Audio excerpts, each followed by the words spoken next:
Get the channel banned today.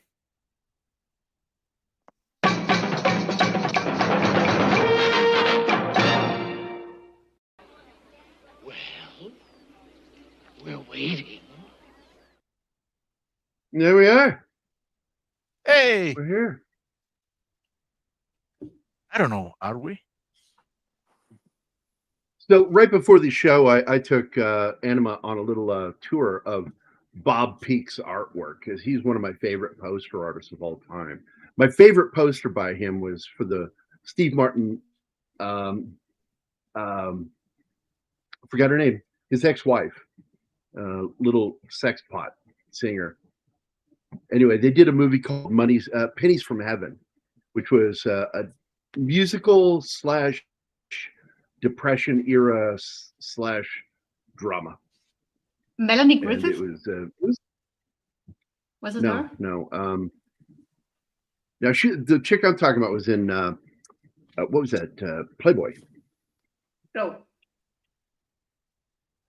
I thought you meant the one from Pennies. It's Bernadette Peters.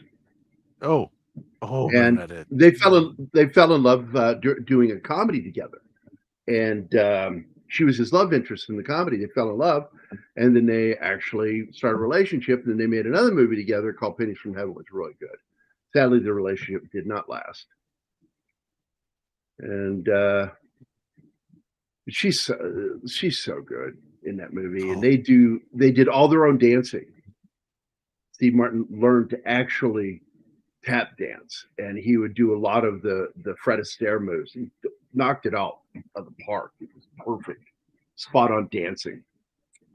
If you've never seen Pennies from Heaven, I highly recommend it. No, But it's not a happy movie. It's not happy.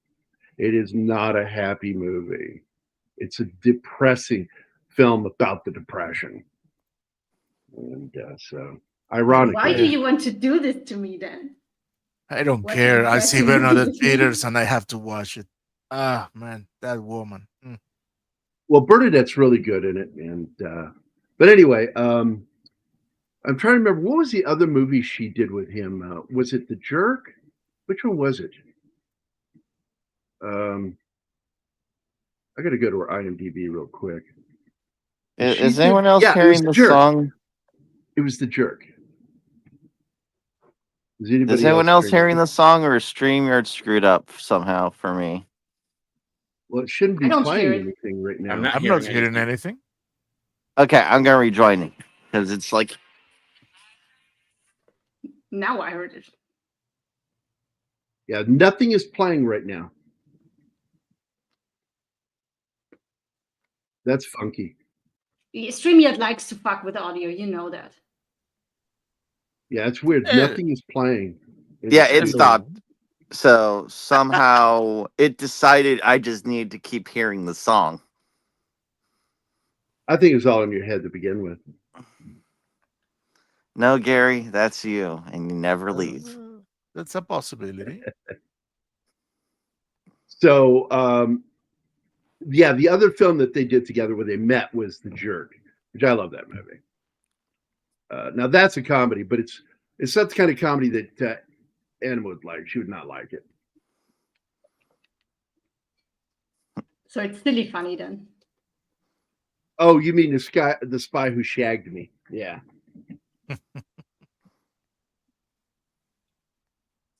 Hi, Penny. Hi, Bill. Hi, Gambit. I don't think Gambit's here. I think he popped in and posted those. No, he's here. Look. No. Oh, is he here? Reason. Okay. And let's see. Slasher Fred is here. Penny. Hi, Penny.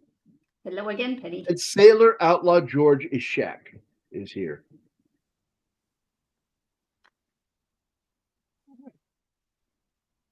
It's a diversified crowd. Our audience is DEI. We are DEI. What? We're not. Well, not really. You have a black guy, you have a woman, you have a guy from Venezuela. Well, the black guy's not here. Well, yeah. I would say that the entire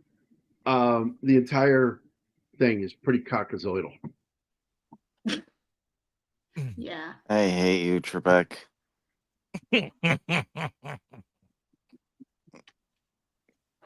So, hi, Bill. The first time I heard that word, it made me laugh so hard, was in Shaun of the Dead. He's a cockazoidal maniac. I'm like, what?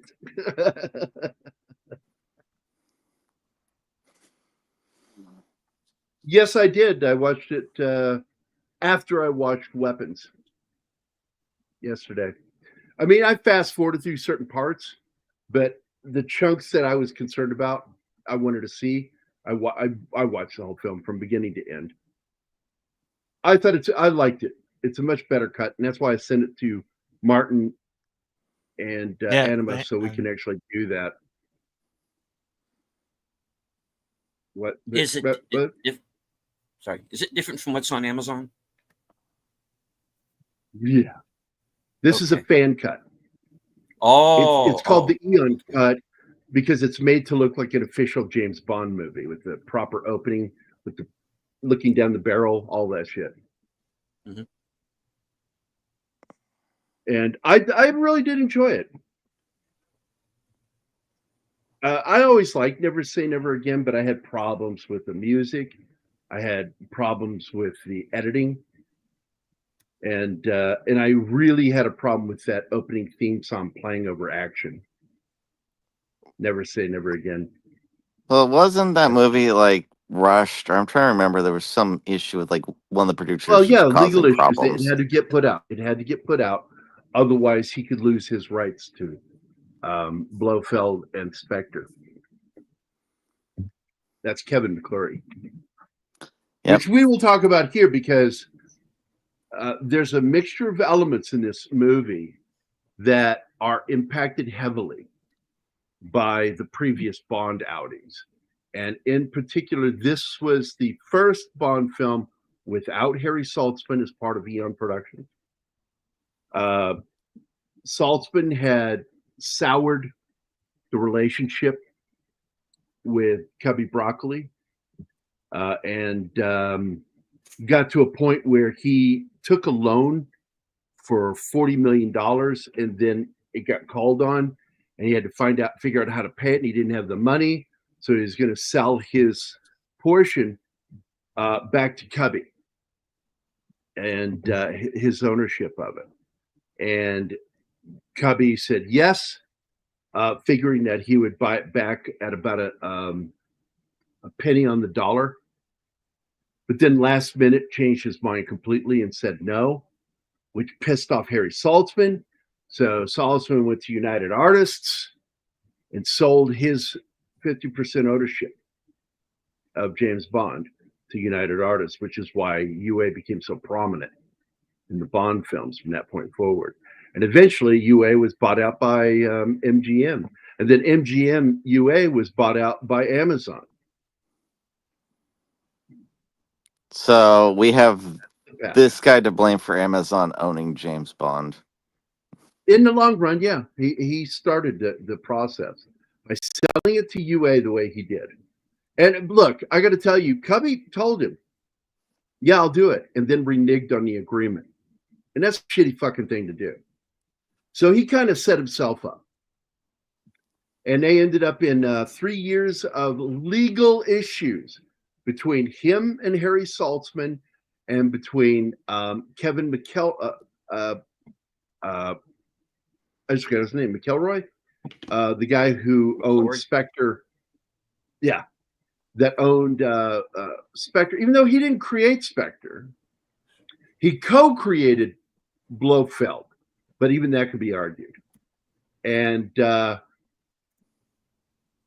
his ownership of it, he gave a license to Eon Productions for 10 years of getting to use Blofeld and Spectre. And then once that ended, he wanted everything. He became a Bond villain. And basically wanted more than they were willing to pay. And so the villain in this movie went from being Blofeld to being whatever his fucking name is. Stromberg. Stromberg. With the webbed fingers. That's exactly what happened, Slasher Fred. Star Wars came out and started a huge hype about space movies. Because this movie ends with a place card over the top, the end titles, just like all the other Bond films did.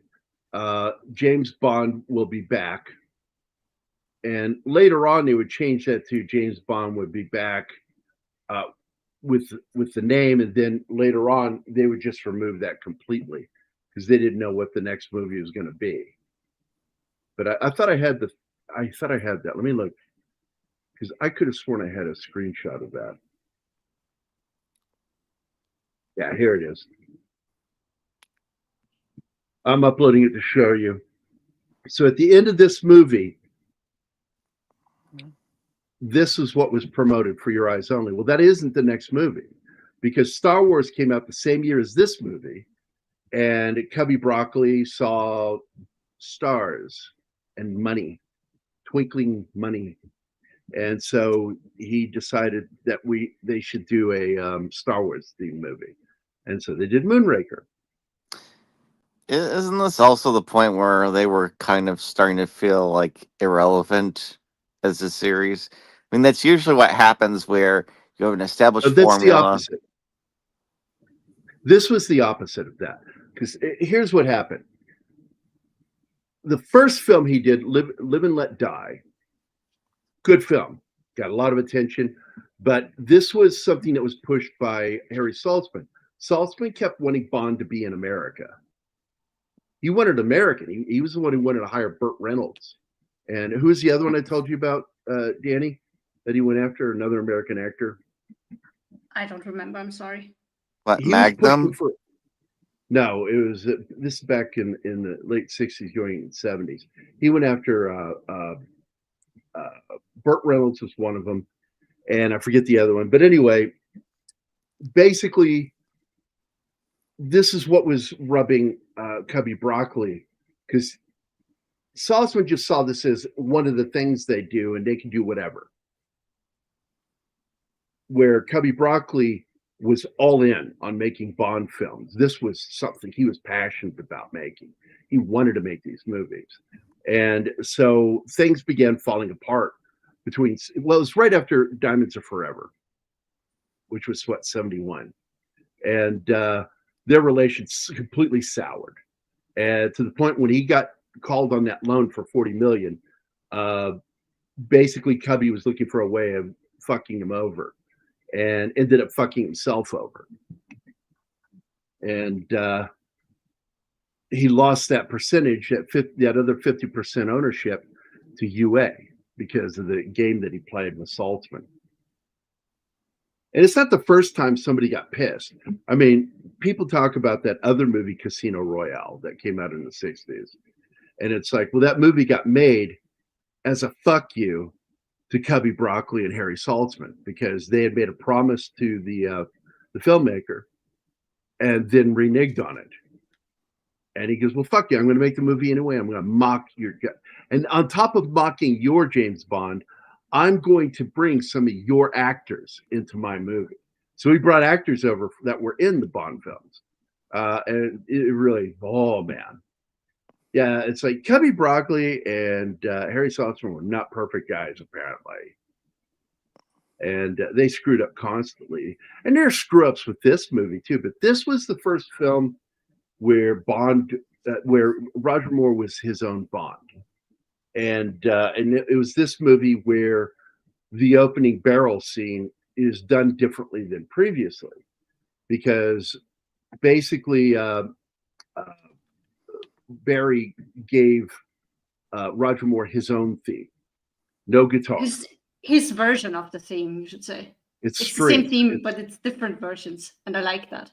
Every actor gets a different version of it, and it works. Yep. So this film proceeded forward in a way. It was also the first Bond film where they used the title of a book, but they did not use the story. In fact, Ian Fleming wrote the book from the perspective of a Canadian secretary who falls in love with James Bond. Yep. And it's really a terrible story. It's not liked by the fans. It's a terrible, terrible fucking story. I finally got around to, I got the unabridged readers audiobook, and I'm like, oh, this is awful. Yeah, I'm so glad they didn't make this movie. And so they gutted it, and they took elements from Dr. No, Thunderball, just everything was borrowed from to make this movie. This movie was a mulligan stew of characters and plots from other films. And it worked because Roger Moore got to be his James Bond, cheeky. You got to be funny, say, funny little lines that worked. He wasn't trying to play. Yeah, he's not playing the dangerous, tough Bond. He's playing the more flip Bond. But they show him dangerous and tough, like when he lets that guy fall from the roof by flicking his tie out of his hand. But he does it in a good. That's the way he does it. He's holding on by his tie, and he gets the answer he wants. He goes, "Thank you," and then flips his hand through it, not pulling the tie out of the guy's hand, and the guy falls to his death. I'm like, that was funny. I loved it. It is funny. He's a killer. I got to tell you also, it's one of my favorite Bond films for vehicles. I loved the Lotus. That is a fucking cool little car. He's a Bond. And that's a story, how that ended up in the film. What? He's Bond pool, basically. Oh. Yeah, I got it. And that doesn't make it any better. Well, I will tell you, the only actual Deadpool Bond was Lazenby because he broke the fourth wall. I did not like him as much. Really? I don't think I ever saw his movie, so I can't say. At the end of the opening scene, after the girl steals his car to go up to the top of the beach and get it back to her car and drive off, and he's beat up the two bad guys that were trying to kidnap her or whatever, and kill him. And he stops. He goes, "Well, this never happened to the other fella." And then he looks at the camera. And I'm like, oh my God, what? Why would you do that? And this movie has a shitty moment like that too. At the end of the movie, when they're caught in bed together, him and the Russian, everybody's looking at Bond, what are you doing? I'm like, missionary, and working on good Western-Eastern relations, something like that. Very Bondistic way of speaking. And they end with a show tune version of Nobody Does It Better. It's like da da da da da da. Yeah. And you expect to see a bunch of dancers coming down the stairs the way it's played. And it's just fucking awful. They shouldn't have done that. Yeah, Hamlish had to do his thing. I fucking hated that. I fucking hate that. And it did not age well. I think there's certain things that betray this movie, and that's one of the things that betrays it. Yes. And Marvin Hamlish, don't get me wrong, I like the guy, but he was absolutely a ragtime. He was into old school stuff. I mean, the biggest thing outside of doing this movie that he's remembered for is the Sting and playing The Entertainer, the song The Entertainer, for the movie The Sting. And that's pretty much it. I think he's a reasonably forgettable composer. Oh, and originally Jones was supposed to die in this movie, but he was so liked, they actually kept him alive for the next one. They kept him alive, so they show him fall into a tent. But originally, John Barry was supposed to score this movie. And he had tax problems. So he was not allowed to take one more job in the UK that year. And so he had to not do this movie, and that's how Hamlish got involved. Don't get me wrong, I love that theme song. It's a great song. And I heard one of the guys, because look, I'm not dissing guys like Minty or this other dude that does them, because they really do have a lot of good information on there that's not just from IMDb. but they have a tendency of reading something and thinking they don't research it to find out, well, is that true? And it's not, because the guy that I watched earlier on this said, yeah, this is one of those the first Bond films that didn't have the name of the song, the name of the film in the song. And I'm like, no, it's the first one that the title of the song isn't the same as the film, but the title of the film is in the song. It's in the second verse. And I sent it to you guys earlier. I'll read it to you. I wasn't looking, but somehow you found me. I tried to hide you from my love light, but like heaven above me, the spy who loved me is keeping all my secrets safe tonight. It's like, what a great fucking song. I'm telling you, man. I think this goes down as one of the best. Oh, Carly Simon. Like I said, she looks like a fucking human Muppet. She has such a big mouth. And but the cool thing, and if you watch her, you actually got to see her singing it live. She's not opening her mouth very far, but her mouth is open, her teeth are showing. And what you're hearing is that resonation of her voice over the roof of her mouth coming through her teeth. It's incredible. She sings from the diaphragm the way you're supposed to. And on top of that, she has, like, Barbara Streisand has one of those big fucking mouths that really resonates well, which is why she can really bolt out of tune. Bette Midler is another one with a big ass mouth. She can do that too. Big enough for Bond. Or as he would say, perfect. Just about the right size. For me, that is. Yeah, there you go. So Bob Peak, again, I brought that up. He's the one who did this poster. It's one of my favorite Bob Peak posters. It's not my absolute favorite, but it is one of my top 5 favorite Bob Peak posters. He's also the one who did all the Star Trek movie posters, like Star Trek: The Motion Picture. He did Superman. Remember the flash of rainbow light and the Superman symbol poster and the clouds? Yeah, that's Bob Peak, same artist.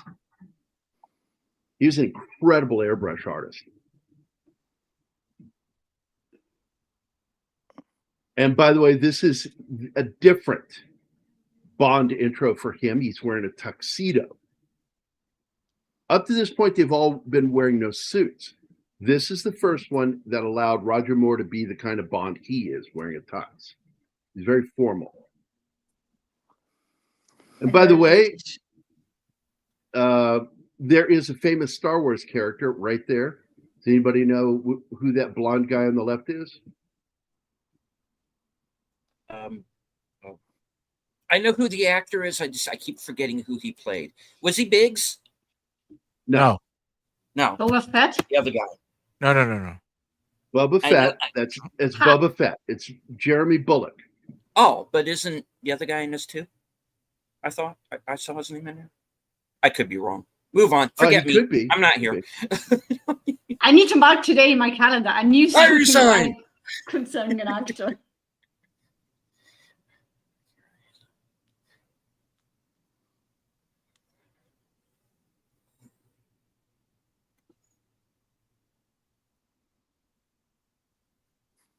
Let's see. Oh, here's a name I wouldn't want to fucking have. Shane Rimmer, what a name, who appeared in the original Star Wars film, was in this movie. He played Commander Carter. And even this doesn't mention that Jeremy Bulloch is in this. And Jeremy Bulloch is front and center. Why is it so out of focus? Is that me? Is it blurry for anybody else? Yes, it's bandwidth problem. Okay. I was afraid it was me. It's not you, Gary. It's me. That's right. Barbara Bach is in this. Barbara Bach is an American actress from New York. She has a very German name. By the way, here's another previous Bond actor. He was, of course, That's in because not Thunderbolt. From Russia with Love, he played the Russian member of Spectre, if I remember who correctly, gets Bach's burned at father the end was by German Bond. and her mother Irish, something like that. Anyway, he was in From Russia with Love. He plays one of the leaders that's trying to catch Bond in that big boat chase scene at the end, and he gets burned in it. And then he came back as Gogol. Is it Gogol or Gobel? Gogol. Go. Yeah, General Gogol. Yeah. He is basically the Russian equivalent of M. And does anybody else catch? There's so many things here because get me XXX, Agent XXX. So you see this guy who clearly looks like Lazenby. So you're being falsely led to believe that this is going to be the opposite of Bond, XXX. But they trick you. He gets up and leaves, and she gets over and answers the call. But I want to point out that anybody who watched the series UFO should know who the fuck this guy is. Jerry Anderson's UFO.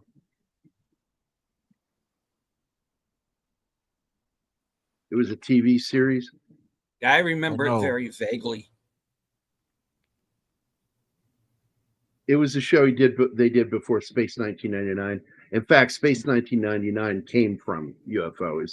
It was supposed to be the second season of UFO. And Vin Diesel just had to steal a call sign from this woman. Of course.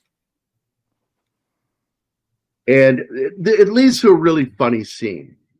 Roger Moore getting to be Roger Moore finally, being cheeky.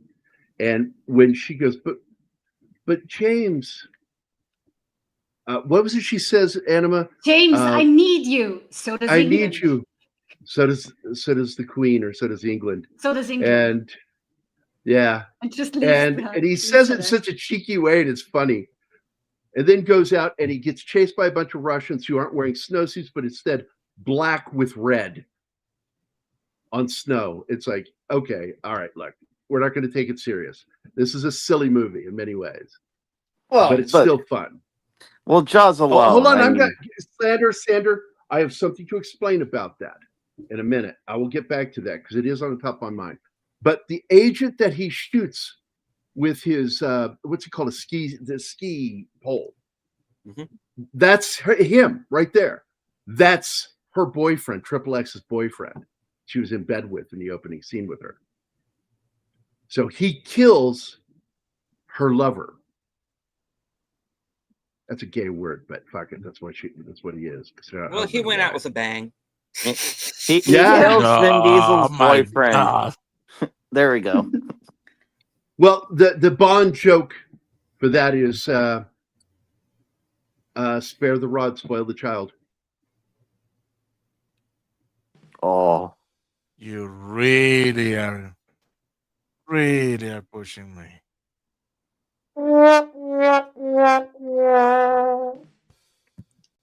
Martine is miserable today. It's Gary's purpose in life. Every day. He doesn't like. And if you pay close attention here, guys, you will actually see an AT-AT from Empire Strikes Back. What? Oh my God. I'm being facetious. Anyway, the guy that plays her XXX's boyfriend is Michael Billington, and he played Colonel Paul Foster, one of the main characters on UFO.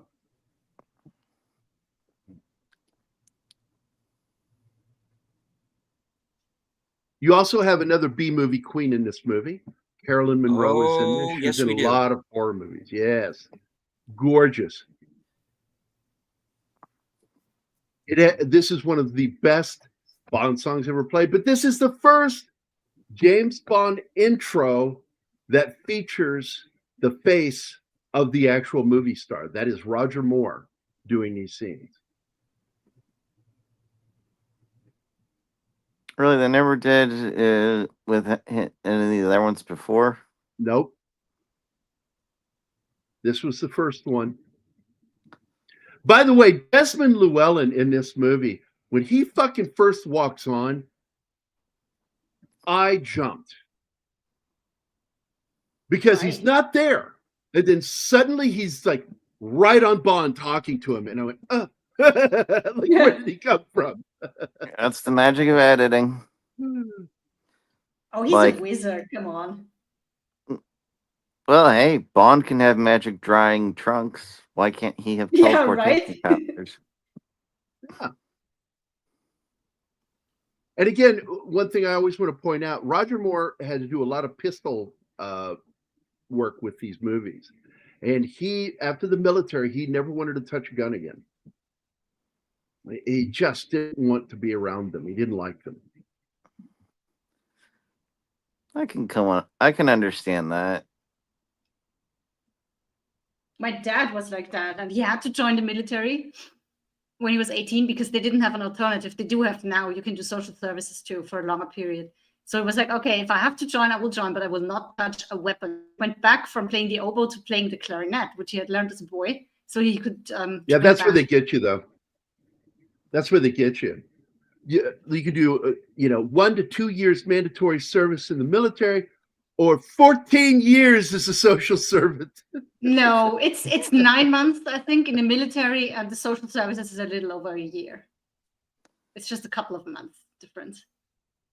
But no, I used to work at Walmart. If I can help it, I'm never going to a Walmart ever again. Same with Starbucks for me. Well, they sell garbage anyway. Yeah. Except And for by the the drip way, coffee. That's sometimes again, this movie has the exact same plot as From Russia with Love, that Spectre is trying to start World War III between the Russians and the United States. The exact same plot. They're stealing just the submarines. definition. Sorry, go ahead. I say by stealing submarines. Yep. Yep. To launch missiles. ICBMs.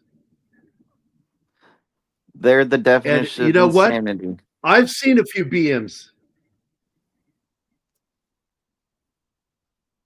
Why? Because the joke made itself. They're called ICBMs. ICBMs. I see them everywhere. Please. My Stop. brain is trying to kill itself because of you. You're physically hurting me. In the immortal words of Mr. What's his name from Simpsons? Excellent, excellent, excellent. Mr. Burns.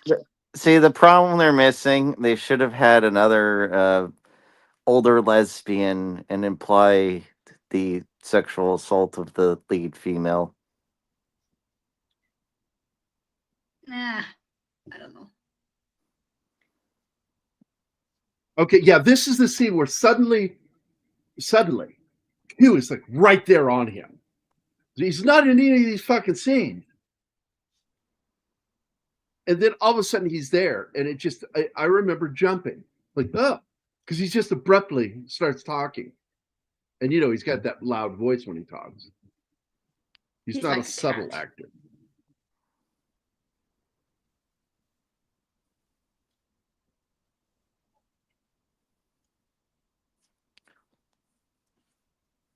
So once again, yeah, Blofeld was supposed to be the main villain, but because of the legal issues, they switched it over to this character, who I think is a less interesting villain. I don't think he's a very interesting villain at all. In this one, there he is. Suddenly he's like they're talking. Like cut there. Well, and he just like abruptly starts talking with that fucking high-pitched voice. And I'm like, Jesus Christ. It turns out this is a video game. Q just finally loaded in. There you go. I think Stromberg is a little He's bit too weird to be really dangerous. He's a non-playable character. Yeah. Non-playable character. Yeah. But for the lacking of a good villain, he has a great henchman with Jaws. And clearly Jaws was inspired by the movie Jaws that came out the year before. Yeah, there apparently was it like one bad guy in one of the books that had like shiny teeth, but obviously not to where the guy would just by it. It's just that he had basically like bracers. Well, his teeth were designed to look like gears. Yeah. Instead of being like this, they went in between like that. Yeah, they didn't want to go pointy because that would have hurt him. I mean, the teeth hurt him anyway. He could only wear them for a couple of minutes. Yeah, it then he had caused to him take them out. agony. But at least they made sure he couldn't get hurt on them by them being pointy. Bill is quartermaster. Yeah, quartermaster. The quartermaster corps, in fact, it's the Q department, quartermaster corps. Triple X says his name, wait, though. I'm sorry. Hold on. Well, we don't know, Bill. Sorry. You can give the answer. I just realized he asked because he wanted to tell us.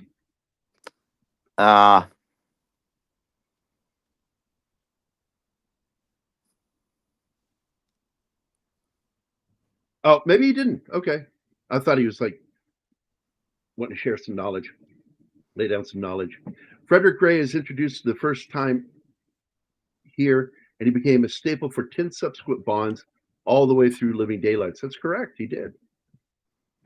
And by the way, the director after this one would go on to direct all the way through the Timothy Dalton films.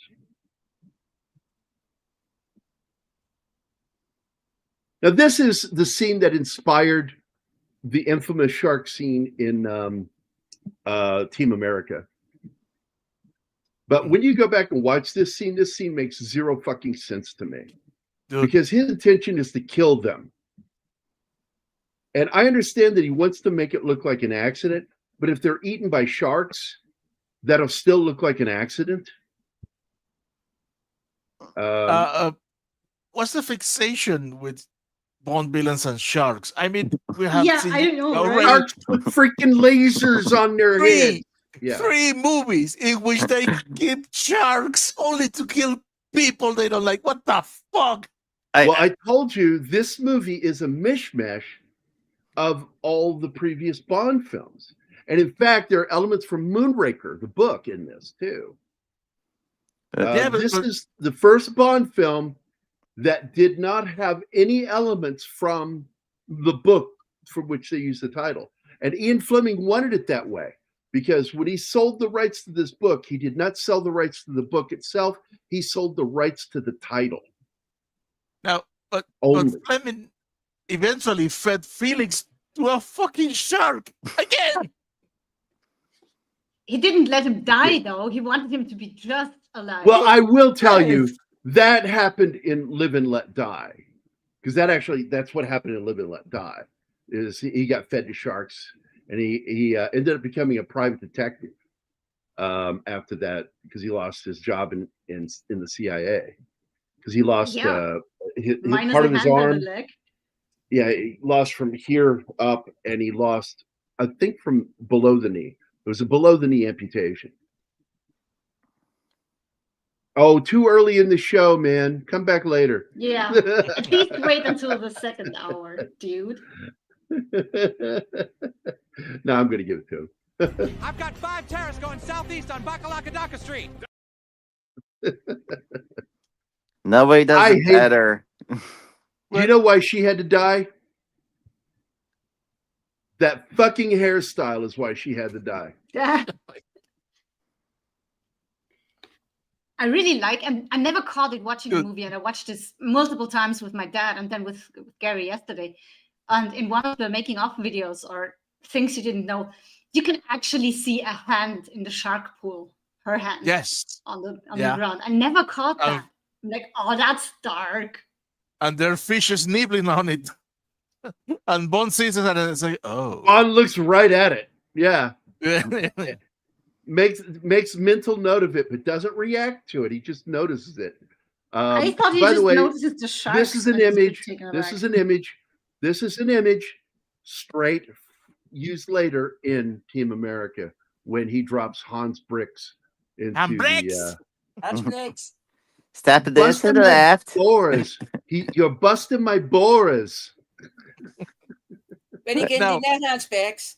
No, this whole scene between the shark and the helicopter and shit, I really felt an emotional connection with Scott Evil. Just get a Oh, gun and shoot just- them. Just shoot him. You just don't get it, do you? Aren't you even going to watch them die? No, I'm just going to presume it went on to plan. I fucking love that shit, dude. I really, really fucking do. What was I going to say? Oh, the the director of photography, cinematographer of this movie is Claude Renoir, and he began. He I believe it was glaucoma, but he had a disease of the eyes, and he was slowly losing his vision. And this was pretty much it for him. This was the end of his career. And in the middle of shooting this film, they had built the largest studio in the world for this movie to house his little sub bay that's inside that giant tanker ship. And they built the James Bond Eon studio. 007 studio, building. yeah. The 007 studio, just for this fucking movie. It's been used in so many movies since, though. Well, Superman was one of the first ones to use it. Yep. And Tomb Raider. outside of this movie, the first one to use it, as I recall, was Superman, because they came out relatively close together within months. By the way, when they saw that come up out of the water? The challenge of the Super Friends. There you go. The Yeah, Legion of Doom. The Legion of Doom. Oh. You need to say it that way. I'm like, how did they not get sued for that? Yeah. They have a lot more money than Super Friends. That's how. Right there in particular, that's the fucking Legion of Doom. Yep. Meanwhile, at the Legion of Doom. Meanwhile, by the way, voiced by Ted Baxter. I'm sorry, not Ted Baxter, Ted Knight. Yeah, Ted Knight played Ted Baxter. Yeah, they did not know what to do with this character. That's what would happen. Grundy wants Trying to do pants something. too. Okay. Hello? There you go. Oh. This is it. Pants. Oh. Oh, Gigantic look how big studio. it is. And you don't even see everything. Like, it goes on the left side. It is And it has basically a the 007. size of a. It is the size of a Zeppelin hangar. Oh, the Yeah, it's fucking humanity. huge. Ah, Is it coming back up? What is going on? I think Martine and I are both trying to edit. No. Because it says that it was on screen and it wasn't I'm showing doing up. nothing. There's at least But I on clicked the once and understage. it went back to add to stage. That was weird. What I would recommend if you do want one, though, is I'm certain that there's a 3D artist out there that's done this. I would be shocked if there isn't one. The way that they did this, Derek Meddings, by the way, again, another guy from the Jerry Anderson universe. Derek Meddings really knocked out. John Steers did a lot of stuff for the miniatures, but this was Derek Meddings' work. His miniatures on this were some of the best.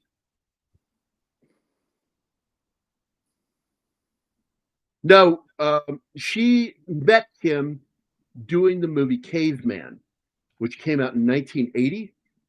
And so it's like 3 years later after this, 3-4 years later.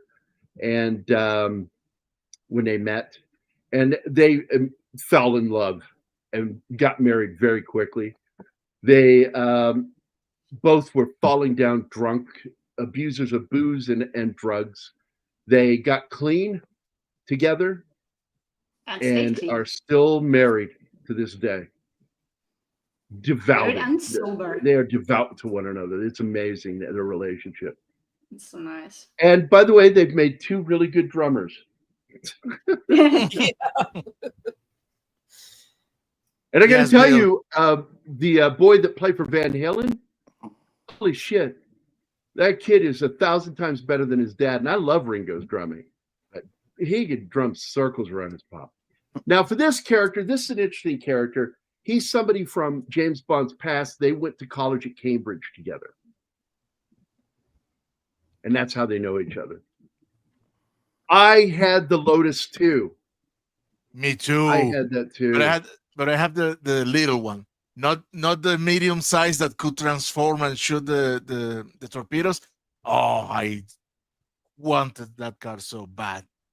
Which, by the way, is the only thing I like about this movie. The Lotus? Yeah.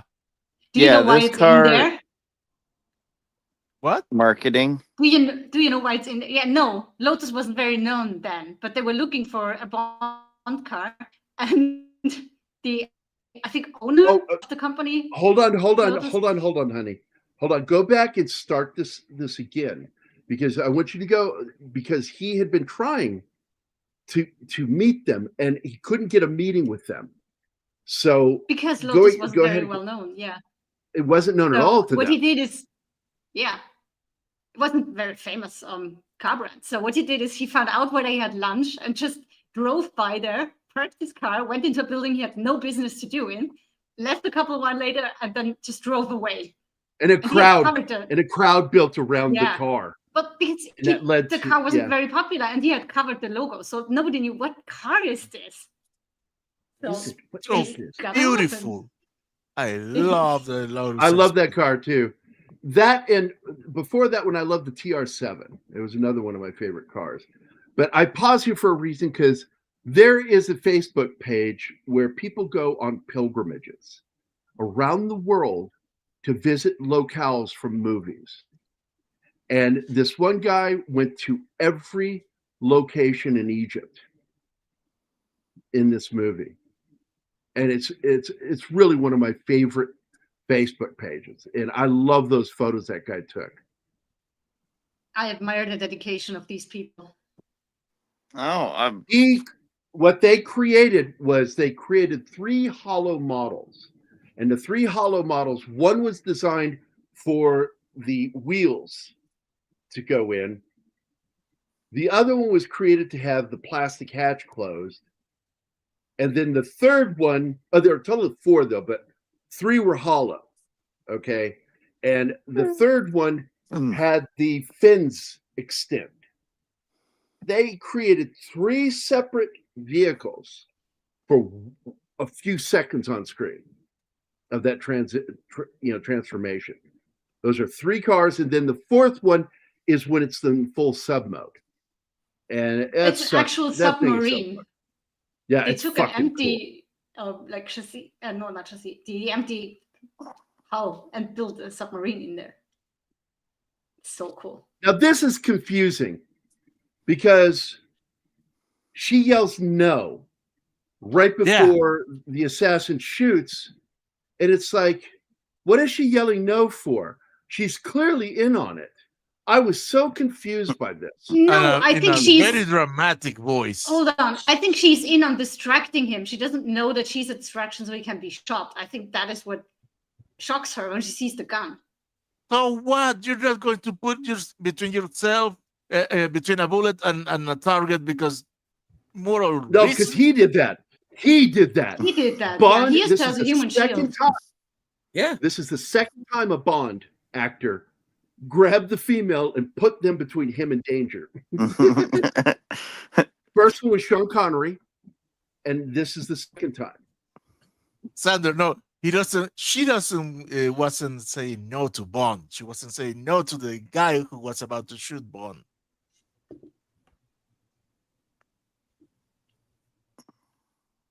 I don't think he started out as a comedic villain.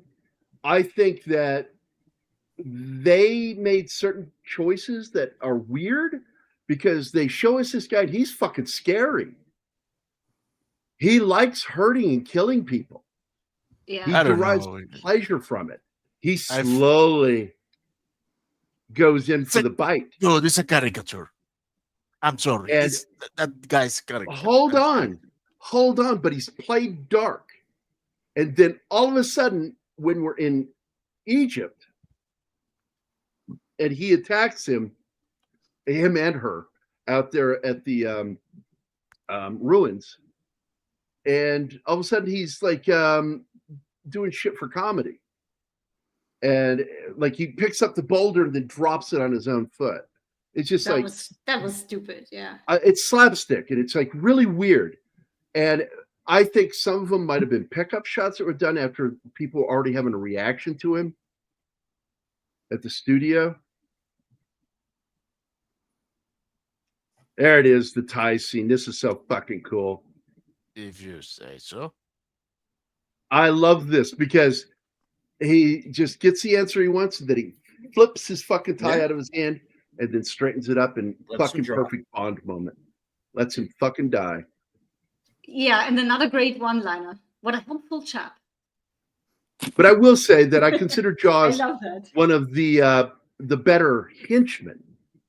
He's not a Bond. I don't consider him a great Bond villain because he's not. He's not a villain. He's a henchman.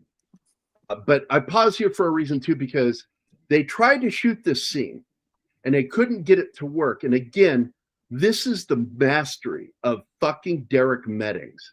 And I'll be damned if I can tell where the line is. But the pyramids lit in the background and the top of that Sphinx, the head, are miniatures. Because they couldn't get the Get lighting out of right here. on the real ones. Yeah. They wanted the real ones, but they couldn't figure out the lighting. They couldn't.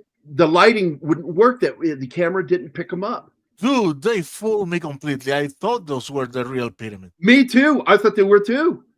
And come to find out, boy, oh boy. And the sources I use, I trust them implicitly. And while we're doing that, I'm going to go ahead and talk about.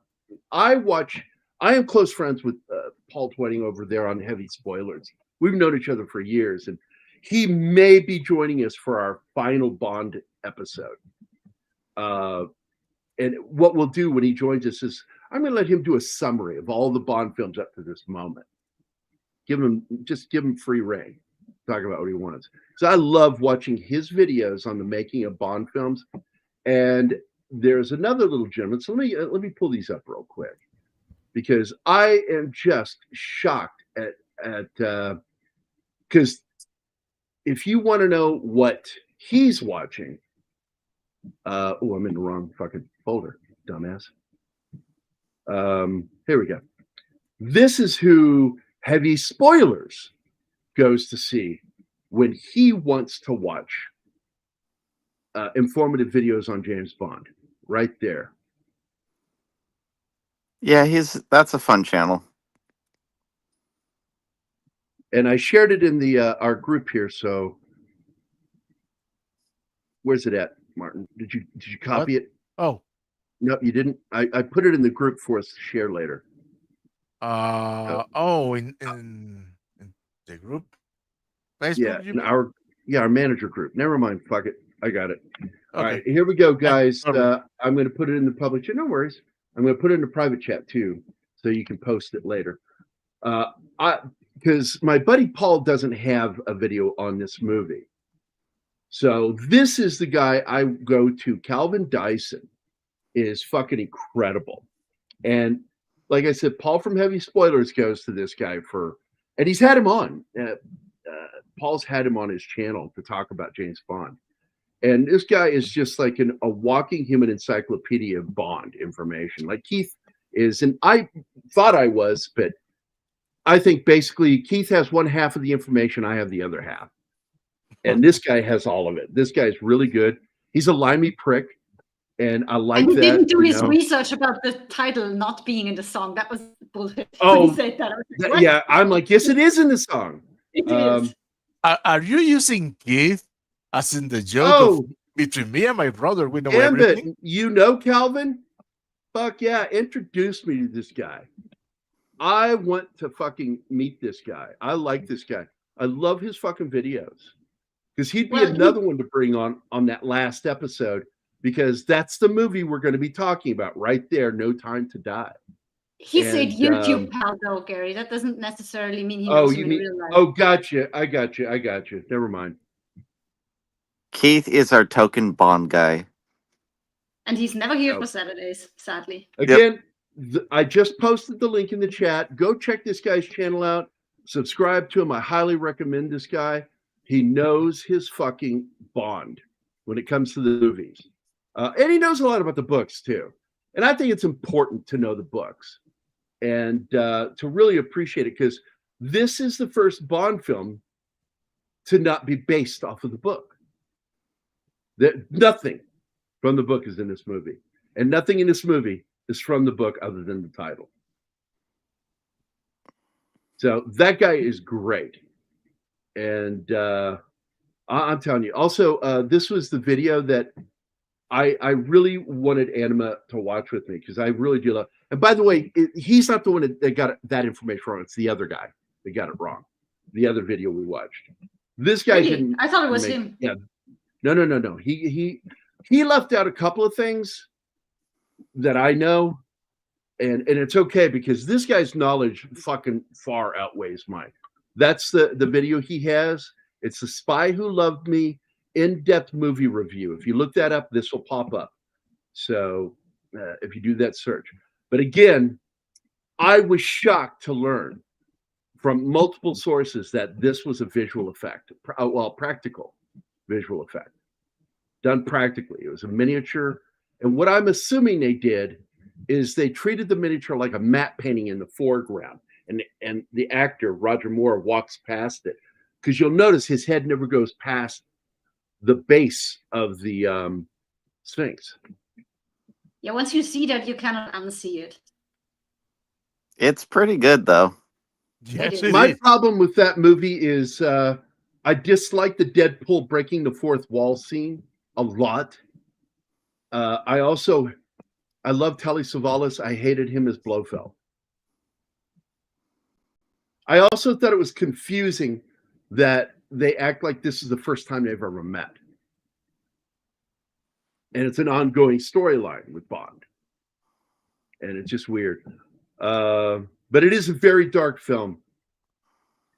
And it is not the first film to insinuate that Bond is crying, because that's inferred in Thunderball, when he's talking to Domino about her brother's death, and then he suddenly puts his sunglasses on because her feelings come up and it impacts him. And that's when he suddenly puts his sunglasses on. So we have 3 moments of Bond getting emotional. That Thunderball, you get it again later with On Her Majesty's Secret Service. And you don't actually see him cry. You don't see tears. But you know that's what he's doing. He's crying. And then the next time you see it is with Daniel Craig. And I'm telling you, as much as I don't like the Daniel Craig years, that scene fucking wrecks me every single time when M dies in his arms. Yeah, Don Pleasance is my favorite Blofeld. Oh, absolutely. I'm right there with you. He is the best Blofeld. And oddly, outside of him as Blofeld, my other favorite, Max von Sydow, and Never Say Never Again. I loved his performance as Blofeld. But again, look at him. He fucking relishes what he's about to do to this guy. He's holding him at bay, and he slowly fucking brings his teeth down. He's a scary motherfucker. And then they turn him into comic relief. And I couldn't understand that shift in the dynamic in the film. Maybe that's to show that he's not very intelligent. He's basically just Well, following he is orders. dumb. Yeah, Yeah. he's a henchman. I think maybe it was somebody in the hierarchy chain saying that it's too much, turn it down. It's too dark, tone it down. You think that's what happened? Yeah. Yeah, it's the inverse of what happens now, where a lot of things are, they try to go make it more adult, make it more adult. They went, this is getting too adult. We need to make it more family It's friendly. getting too adult. Now, speaking of adult, let's get into it. Clearly, Oh, Ian Fleming loved playing with names. Pussy Galore, Strawberry Fields, what's it, Dr. Goodhead, Oh, yeah. Octopussy. Come on. So when you hear Triple X was the known cinematic term for pornography. Yep. Absolutely was done for that reason and that reason alone. So he likes shark porno.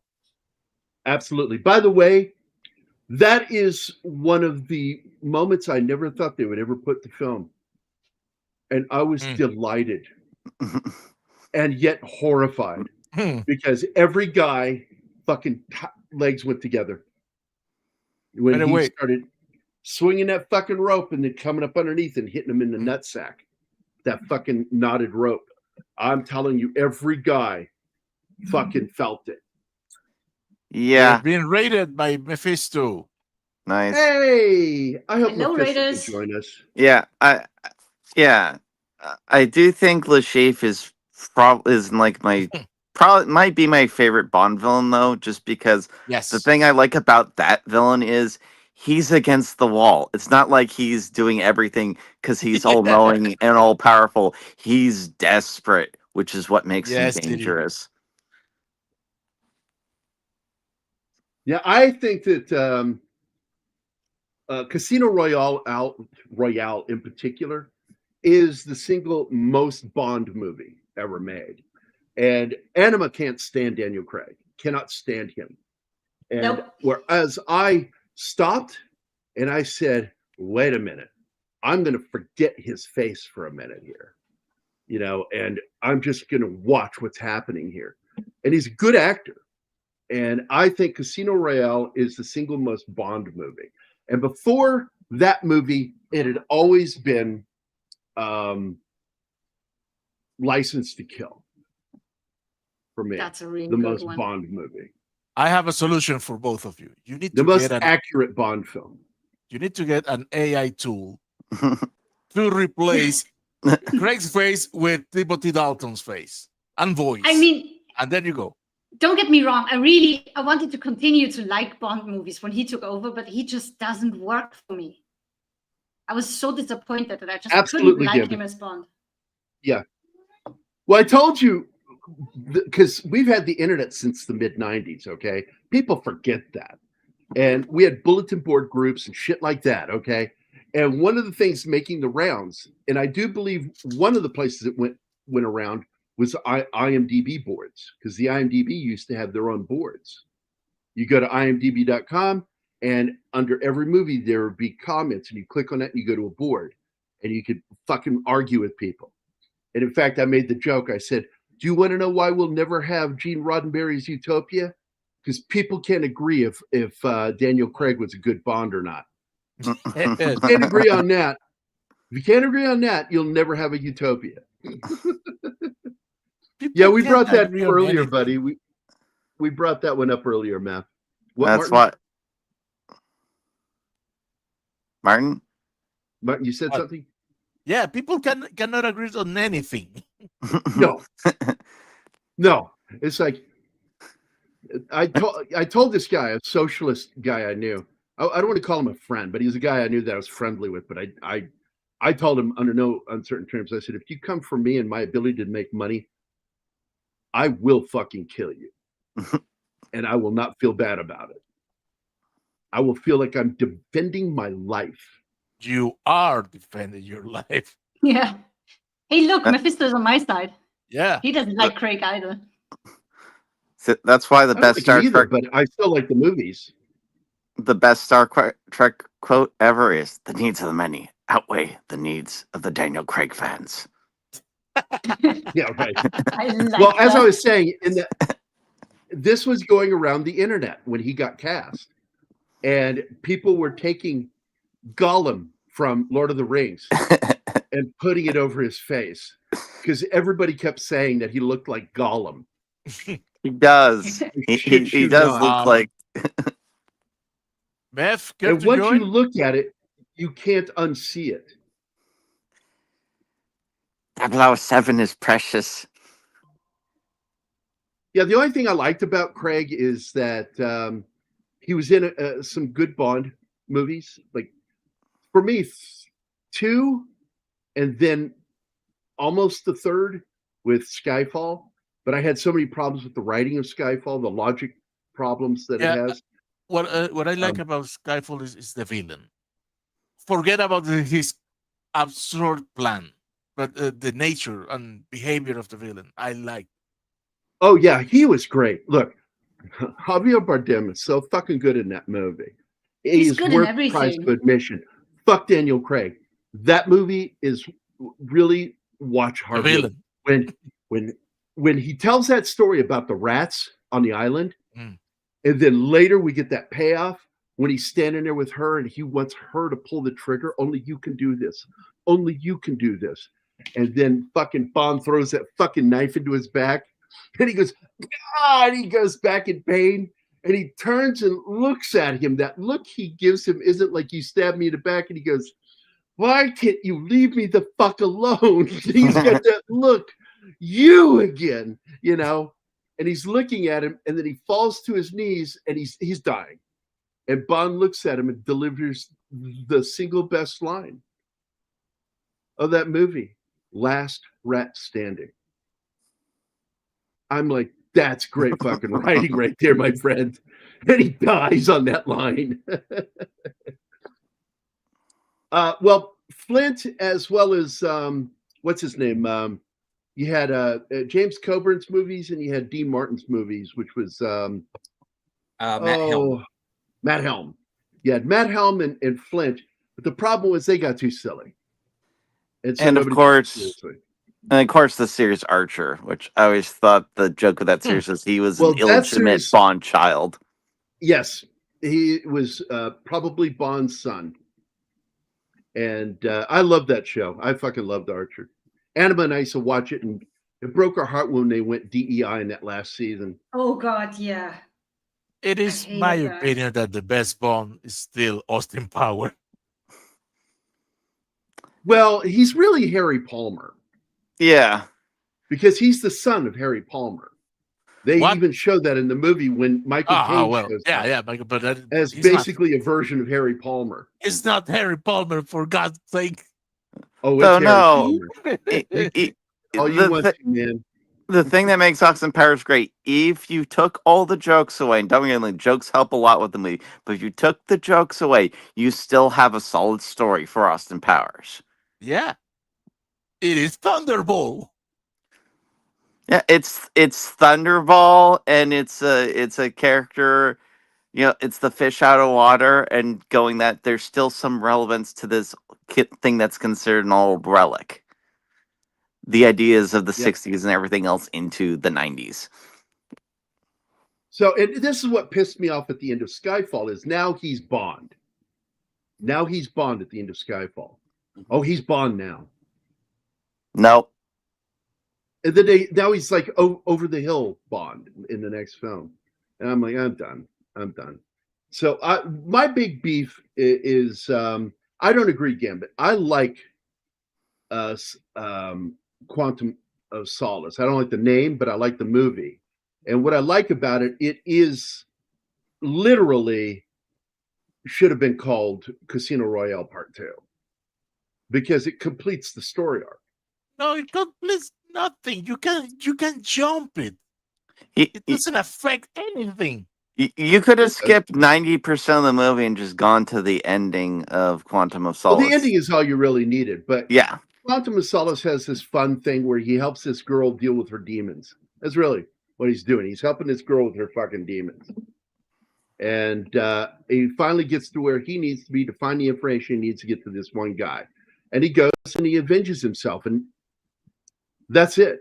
And it's supposed to introduce us to Quantum, this organization that was supposed to replace Spectre because they couldn't get Spectre at that point or didn't have it. But then they get it. And so basically they say Quantum was the false name for Spectre. And it's like, hey, man, don't retrofix your fuck ups. You should have waited. Yeah, the mistake they made is they tried to make Bond into an ongoing story instead of there being some recurring plot elements like a central antagonist. Instead, it's Well, they didn't try to adapt any of the books. They didn't try, other than Casino Royale itself, they didn't adapt anything. That is why Keith and I have said this is an alternate universe Bond. He doesn't exist in the universe where the other Bonds live because they all were supposed to be the same Bond. Yeah, not to Craig is a mention different one. that the big bad is Bond's evil adopted brother. Fuck Yep. off. They turned So- it into Anyway. a soap opera. Yes. Back to this movie. Yep. This line, when the scaffolding collapses on one way and says Egyptian builders, huh? That was ad-libbed, and thankfully the guy from the Egyptian government who was there didn't hear it, so they got to keep it because they are Didn't very hear it. strict when you film in Egypt. So you weren't allowed to do that. You cannot make fun of anything Egypt. And he did. He mocked Yeah. Egyptian builders. I'm so glad he didn't hear it. That person didn't hear it because that's so funny.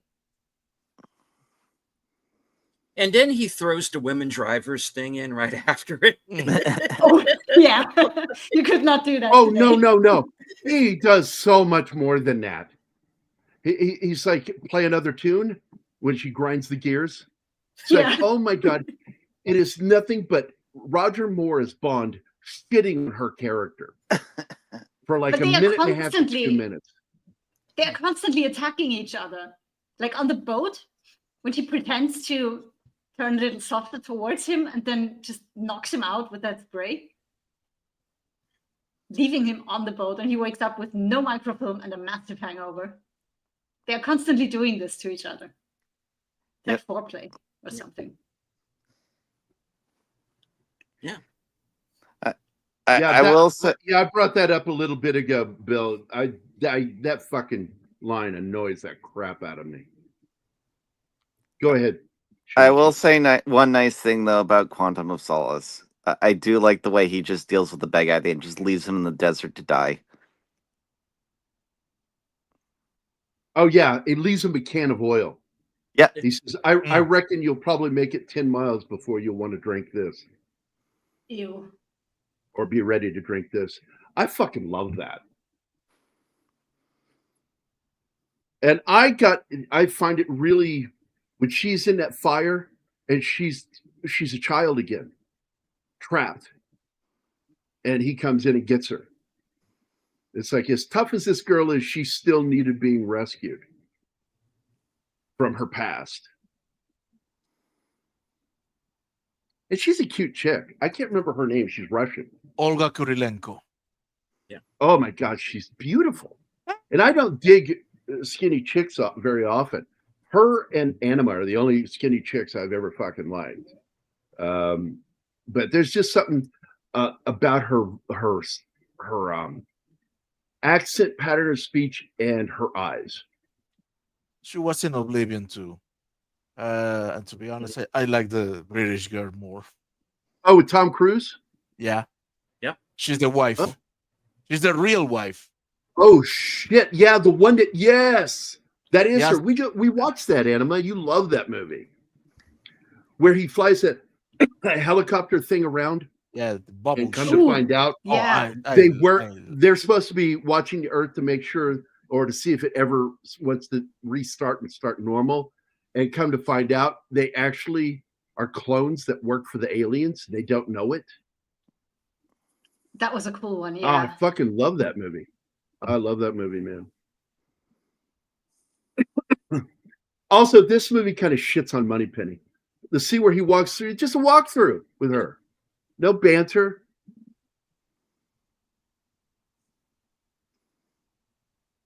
Yeah, No, I'm like, only... okay, I will believe that there's a possibility they might have an office set up there somewhere in Egypt.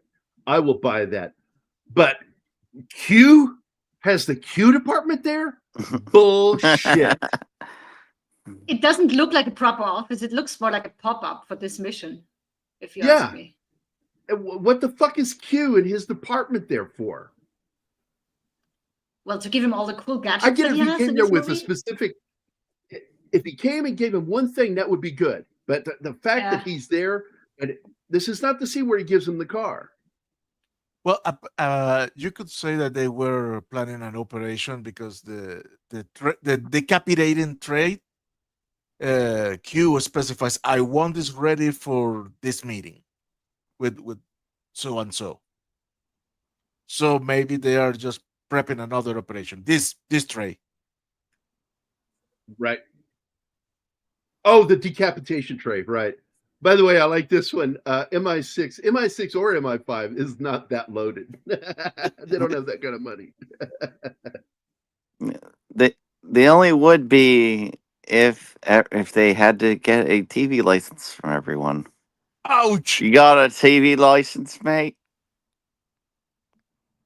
Oh, this was a new thing in the 70s, the projector TV screens, video screens.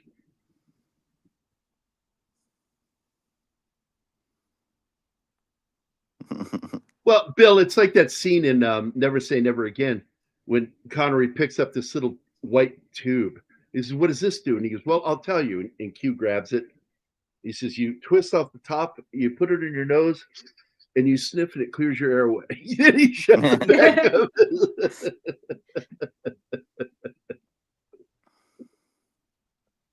That's my lunch, 007. And that's the difference, because Q in the movies is different than the Q in the books, and that's why when you watch Never Say Never Again, when they made that, it's not a caustic relationship, very friendly banter between Q and Bond. They like each other. And Well, then that's they where he made actually him. wanted to go, but then the director told him, "No, you're annoyed because he's always breaking your shit. You don't really have respect I'm going to for tell that you guy." right now, Classic, this is one of my favorite Bond films, and I think it's one of the best with Roger Moore. But that one, I For agree. Your Eyes Only, is the better of the Bond films with Roger Moore. I prefer For Your Eyes Only over this one. But I do love this film. So I'm bound to suffer even more. Okay. For what? What? What are you talking about?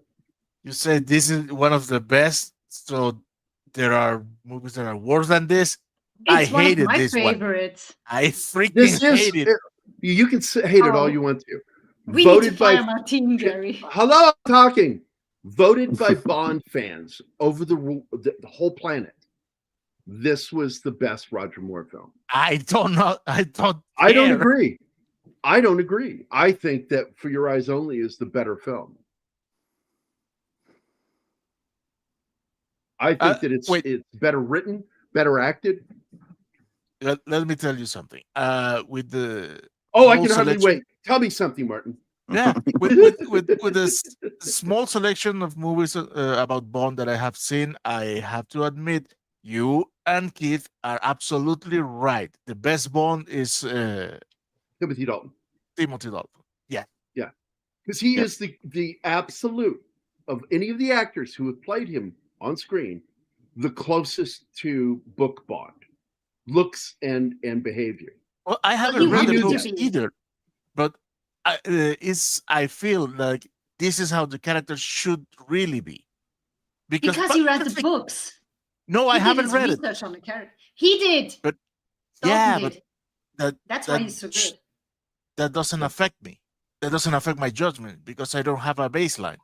Well, I think it affects your judgment because you're seeing the performance based on that. Yeah, that's what I mean. But anyway, let's get never back to read the a book. movie. I want to get back to the movie. I paused it here for a reason. This is whether they like admitting to it or not, and I disagree with this gentleman here in his assessment. I don't agree with him.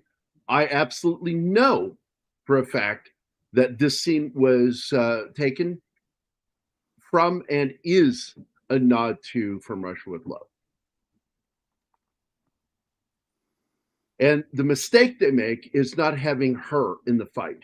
She should have been in the fight all the way through it because she's operative. Getting her knocked to the side, this is where her character begins to fall apart in the movie. Because she gets knocked out already, she's unconscious, and then when they get to the enemy lair, she gets tied up and put in a red dress. It's like, I'm like, what are you fucking doing? You create this cool character and then you're just not using her. Well, to be honest, she's a medium build woman. You get whoa.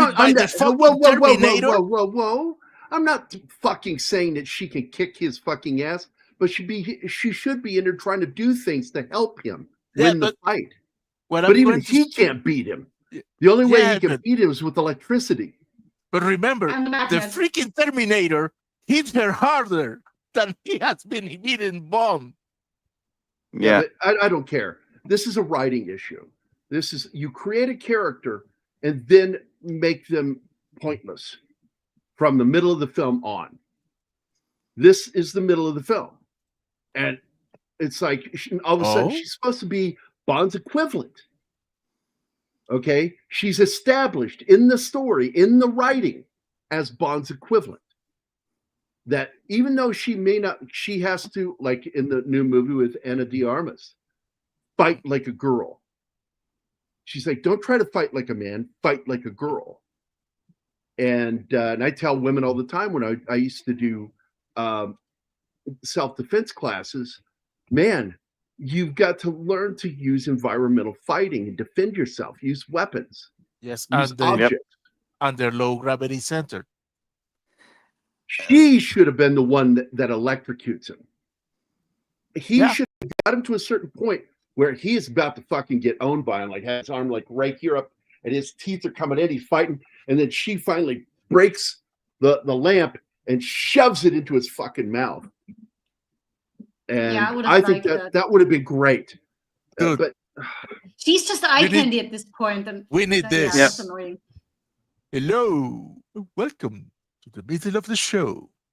Well, we are past the middle of the show and just in the middle of the Yeah, but slideshow. Gary said it was the middle of the of the film. well, Yeah, we're pretty much near it right now because this is in the middle of the second act. And They do we have got that video. Yeah, there it is. Hello, good evening, and welcome to the middle of the film. There you go. they did that style of character right in Tomorrow Never Dies. I like the way that they end up working together in that movie once they finally get on the same page. Yeah. Now, I want to point out something interesting here. In this scene, you don't hear them talking. This is from her perspective. And I have taken mental note of this, and nobody comments on this, that this is the closest we get to the book, The Spy Who Loved Me, where this scene is from her perspective, not his. Mm, Right? fascinated. But Yeah. Look at that beauty of a car. Oh my god. Oh, it's a gorgeous. The Lotus Esprit, Esprit. Esprit. Esprit. Lotus Esprit. Yeah, it's fucking gorgeous. Oh, Excuse me. don't die, Shinovsky. And now, so we don't know what all it can do because that got talked about in the distance from her perspective. Well, But I Hugh thought by brought doing it. that, it was very clever. It was very clever that I don't even know if they intended that. I'm thinking it's almost a happy accident that by doing that and putting it from her perspective, that's one moment that comes close to what the book was from a woman's perspective about Bond. Now, the fucked up thing here, this is fucked up. They go for room, 2 separate beds, and this girl all of a sudden looks kind of like, oh. And she gets kind of sexy, flirty with him. Right in front of Barbara Bach's character, which I think is funny. She's not just the Bond girl, though. She's an agent. She's the Russian James Bond, basically. So it sucks not using her in that fight. Yeah, I kind of like the later ones, like with Timothy Dalton. They were growing less and less just eye candy. By the way, there she is, Carolyn Monroe, Queen of B movies back in the 70s, man. She was everywhere. You would see I her wonder why. in Starlog, Fangoria. You'd see her on Famous Monsters of Movie Land. God, she was all over the fucking place. Well, deservedly so, I think. Now, I will say that I am sad that there are no scenes where you can see Bond being fucked to death in this movie.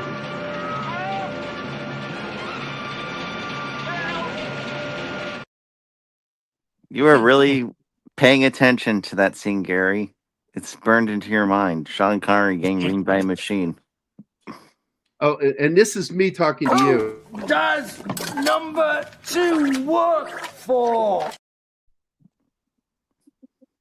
You little shit. She was in one of the Sinbad movies. That's right. The one with Patrick Wayne, wasn't it? Mhm. Was it not the Golden Voyage? Was it the Golden Voyage? Which one was that?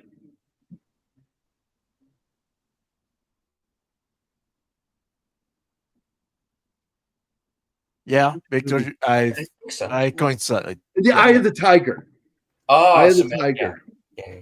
And by the way, that movie has a Star Wars actor in it. The giant that runs the boat Mm. for the villainess, the female villain. Yes, That's Peter Mayhew. no way. The Minotaur was Peter Mayhew. Um, The mechanic is a mechanic Minotaur.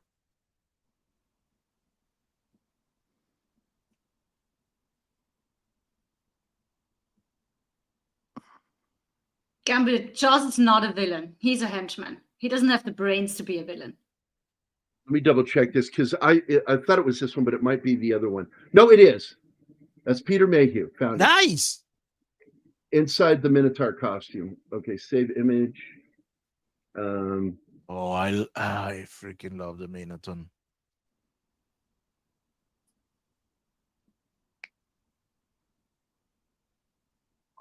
Assholes. Again, WebP image. Always. Whoever created that format should be shot. It was Google. Google's when it started this shit. It won't be a They think problem. it's they think it stops people. It doesn't. It just slows us down and annoys us. They think that's going to stop us. No, it's not. We're just going to be annoyed with you. You can screenshot. I mean, there are ways. I'm pretty sure this browser can show it. Here you go. That's Peter Mayhew inside the Minotaur costume.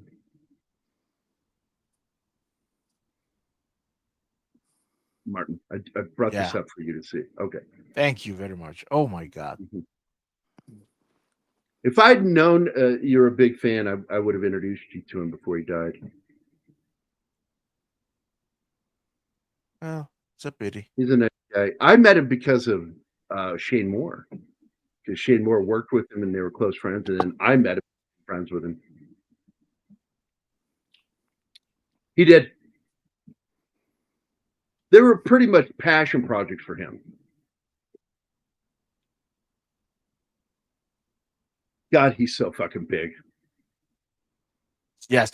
Oh, when he's choking Roger Moore, you can see that the palm of his hand, not minding the fingers, is almost the size of Roger Moore's head.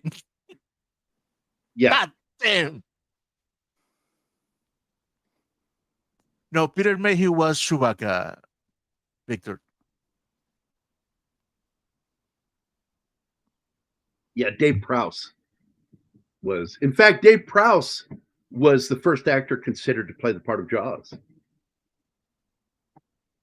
But I remember Prowse, wouldn't he get like a letter every year talking about how Star Wars didn't make any money? So he was not like, Yes. it's like, they oh, it didn't screw make any him money, over. so we can't give you any of the percentage of the profits that the most profitable movie of all time made. Well, it's the same thing that Sony did with Men in Black. The lying assholes. That's why I consider it criminal behavior the way they are by not releasing sales numbers the same way they do with box office. Yeah, or I don't know why Alex Guinness didn't get screwed over in the same way. I guess he had actual pull, or they liked him Alex more. Guinness? Yeah, because he had like, was it 2.5%? Alex Guinness? Alec. Welcome to my world, Shenotsky. Oh my God, that was funny. Did we lose him? Did he die? No, Ben? I was waiting for you to finish. No, that's it. His name is Okay. Alec Guinness, and he kept saying Yes, Alex. Alec Guinness. Which the other way, quick story with that is that when Stars came out, it's like looked like it. So George Lucas calls him Alec Guinness, going, "I'd like to offer you like another %." So it's like, oh, that's very generous. And then, of course, later on, Alec Guinness goes like, "Could I have this thing in writing?" to one of the producers. "Oh, you mean the extra %?" No. Yes, I remember the story. They tried to reduce his percentage after the fact. Much Well, a la yes. Vader in Empire. I am altering the deal. Pray I- I alter it no further. Though I'd love to see George Lucas being like the evil, like negotiator thing. It's like I'm altering the deal. Pray I don't alter it anymore. Yeah, it's not easy being green, you know. Oh, that's just Canadian George Lucas then.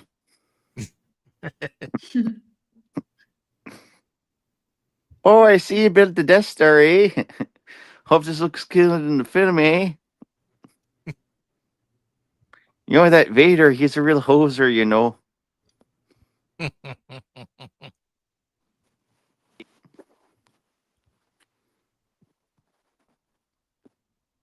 That thing when the wheels go inside and the car transformation to the submarine, I was like, what about the water that goes in with the tires? Where does that go? How is that not a problem? It's pumped out. Yeah, I mean that would make sense. You just don't see that. And Bond, you stinkly stinkerson, you blow up Carolyn Monroe. You bastards. It's only 10 minutes of the movie. Somebody's upset.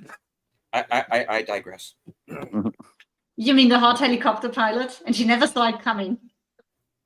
Oh, Victor, that's a troll. May have been influenced.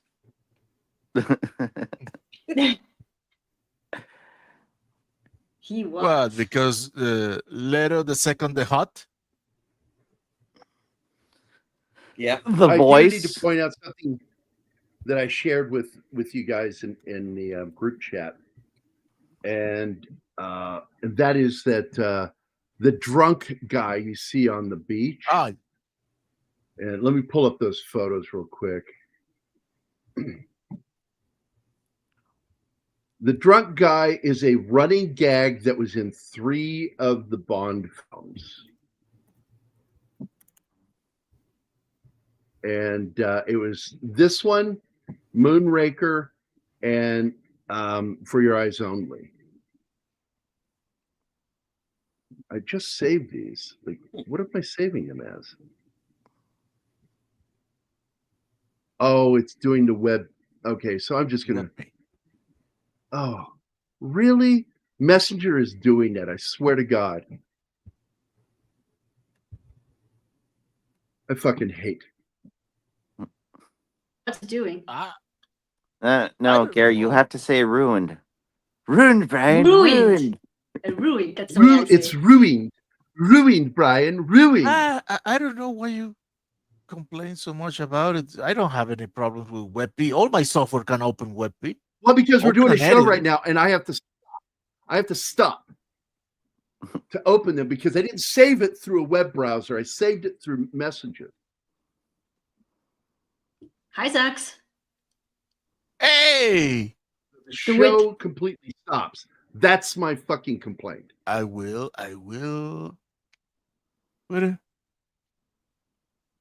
What is it?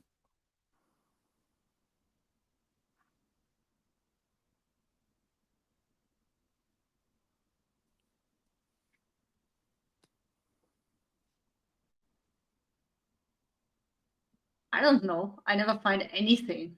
Ah, Since StreamYard Fun. changed, I'm so lost. now I can't even All right, change. so here you go.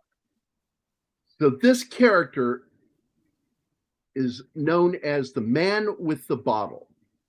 and he appears in the background of The Spy Who Loved Me, Moonraker, and For Your Eyes Only.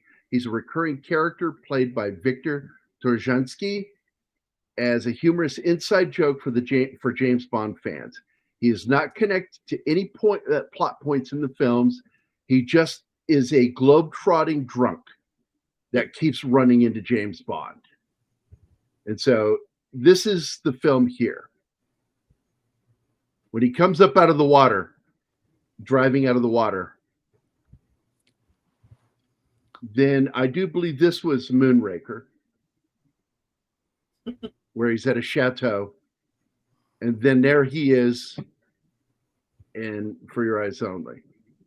Yeah, he stares and then he looks at his And that beverage, look, like, what am I that look drinking? is, I'm done drinking, and I think he quits Yeah. drinking in this movie because he's seen enough. Seen things. You Hey, people Zax, how wouldn't you doing, believe. buddy? Now, what are you looking for, Martin, that you couldn't find? His video. Oh, Kyle's? Yeah. Hey, fuck you, Kyle. There's one.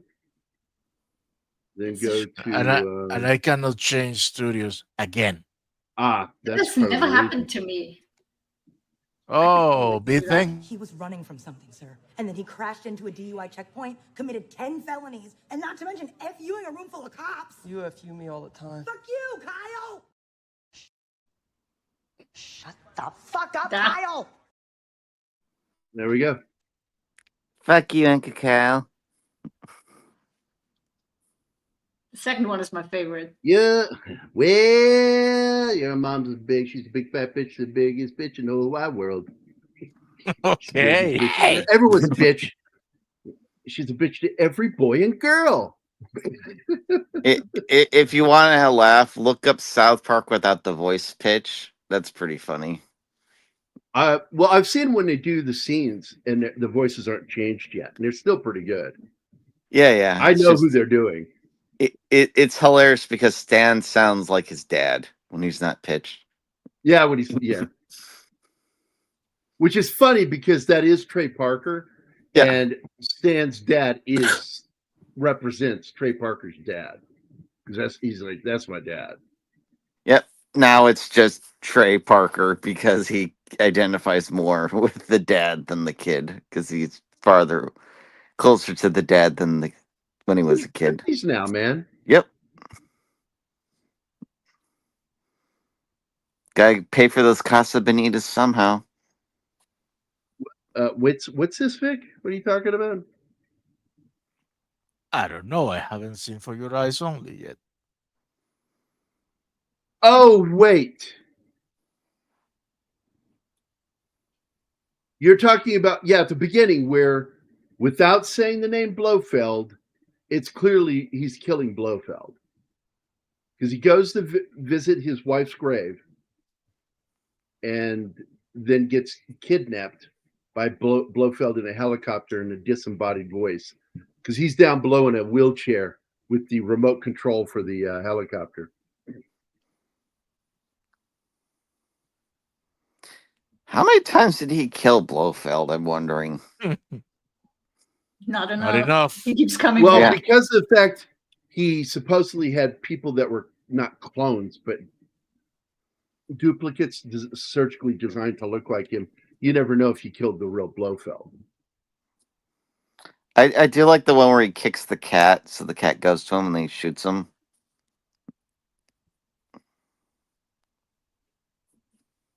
Oh yeah, I'll buy you a delicatessen. I like that line. That's what he yells to him when he's being hoisted up in the helicopter. Please, Mr. Bond, I'll buy you a delicatessen.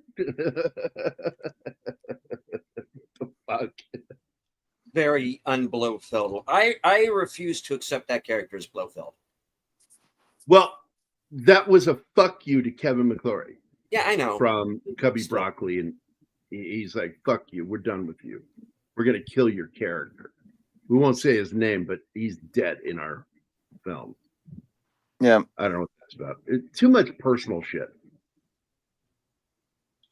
And some years By later, the way, okay, go ahead. some years later, they even killed Bond. So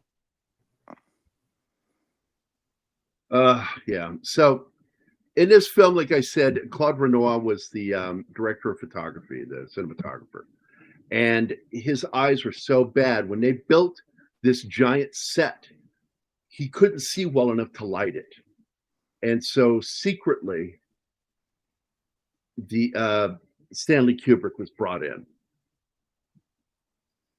And unbeknownst, a lot of people don't know this, is that his daughter worked on this film. Stanley Kubrick's daughter. I'm amazed they could get Kubrick out of England.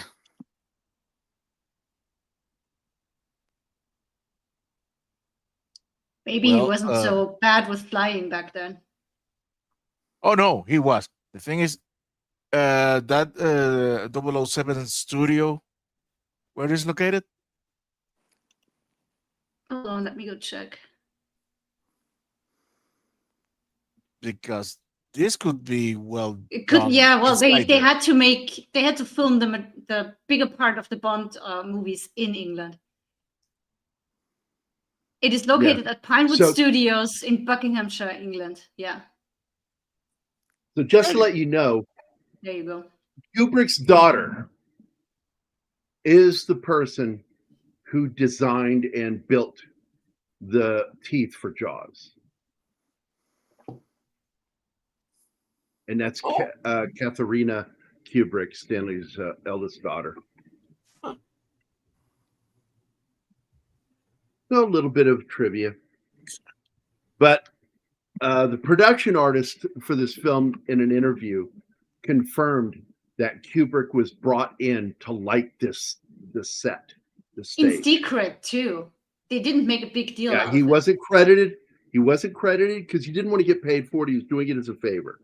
Yeah, he was just helping, and I like that. And he figured out that one of the ways that you light this is not just by the lights that will be lighting the stage, but by doing some of your on-set lighting.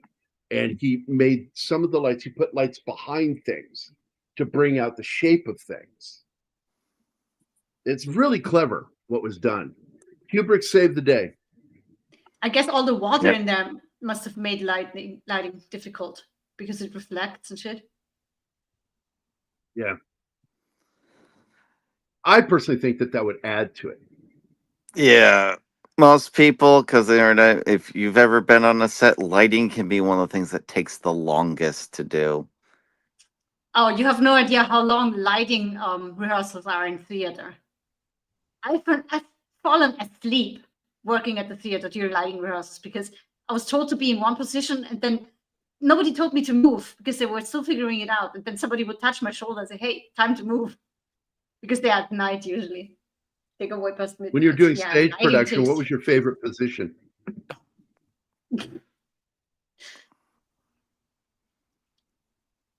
Nothing. It's Really? hard to say, Oh but my, you're not being serious about that anyway. No, I'm not being serious. not at Yep. all. I was Hey, being Connie dirty. Curry. Yeah, when you were working on stage, what was your favorite position? Is not a serious question. Hi, Connie. How would I know that? But yeah, there's Short. Being facetious. like one job people don't realize that exists is stand-in, and not like for a stunt double, Yep. but literally just someone who's similar build and height, so that they can stand around and have the lights mess with on them while they're waiting to get it right, so then they can just bring the actor and they can just do it real quick. Well, with stage, it's not even being the right size. You just need to have the right color and material on you, really. Yeah, gels. You use gels, right?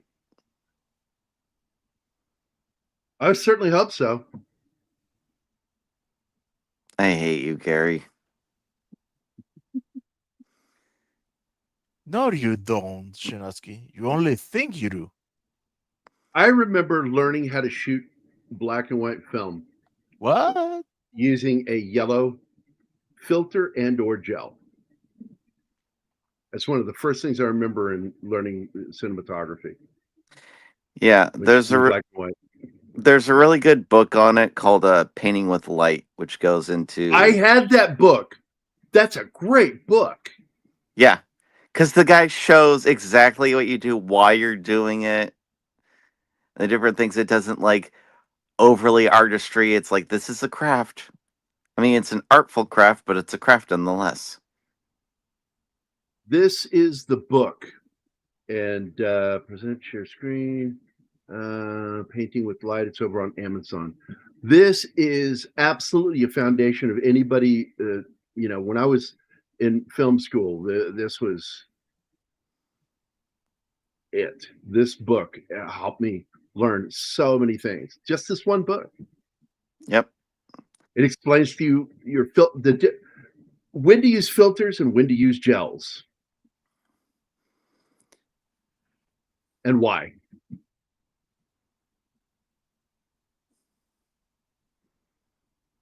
Yeah, there's so much that goes into it, and most people don't actually know this because you get used to everything being the Hollywood style lighting. But if you ever look at like the old, was it during the like 2000s when that VHS revolution was kind of going on? That's more along the lines of how things actually look when you don't do any work on the lighting. And of course, now cameras have a lot of there's a lot of visual data they've taken, so you can actually do color correction in camera. I mean, obviously, it's still better if you're doing lighting, but you could get some pretty decent results without doing a lot now.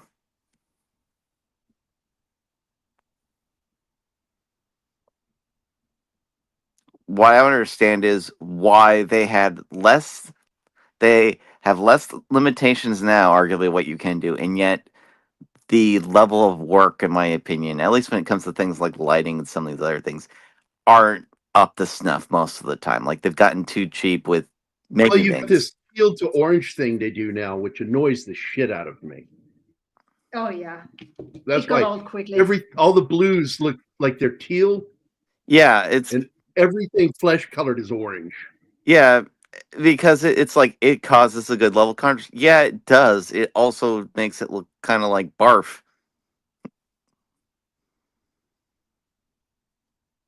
Look, an eagle. I mean, if you want to look at like a person who like went psychotic with blue, James Cameron, especially like if you watch Terminator 2, there is so much blue light in that movie. It's insane.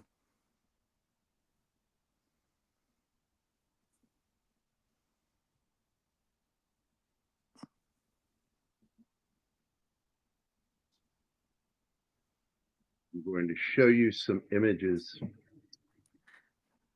But by the way, according to Christopher Lee, some of the more like weird sounding names in Bond are actual real names. Like apparently there was an actual Scaramanga that Fleming knew. I think it was like Oh yeah, it was Fleming's neighbor either too. Like he didn't like the guy, so he actually used his name as one of the villains in this book. A lot of yeah. people do By the that. way, I want to point out one of the logic issues I have with this scene. Bond pulls the device partially out, and then we go into an explanation of why he needs to be careful not to touch the edges. Yeah, Like, that didn't make sense. why would you do that after you started pulling it out? That Because then you got to stop, and you're holding it loose and explaining this. I'm just like, what the fuck are you doing? that would be a great comedic scene though. Like he's already removed it. It's like whatever you do, don't the thing is like, oh shit, I just pulled this thing out. Yeah, if anything touched it, it would go off and kill everyone. I'm removing the device now. He's like slowly pushing it into a cart. Just glad he didn't kill himself.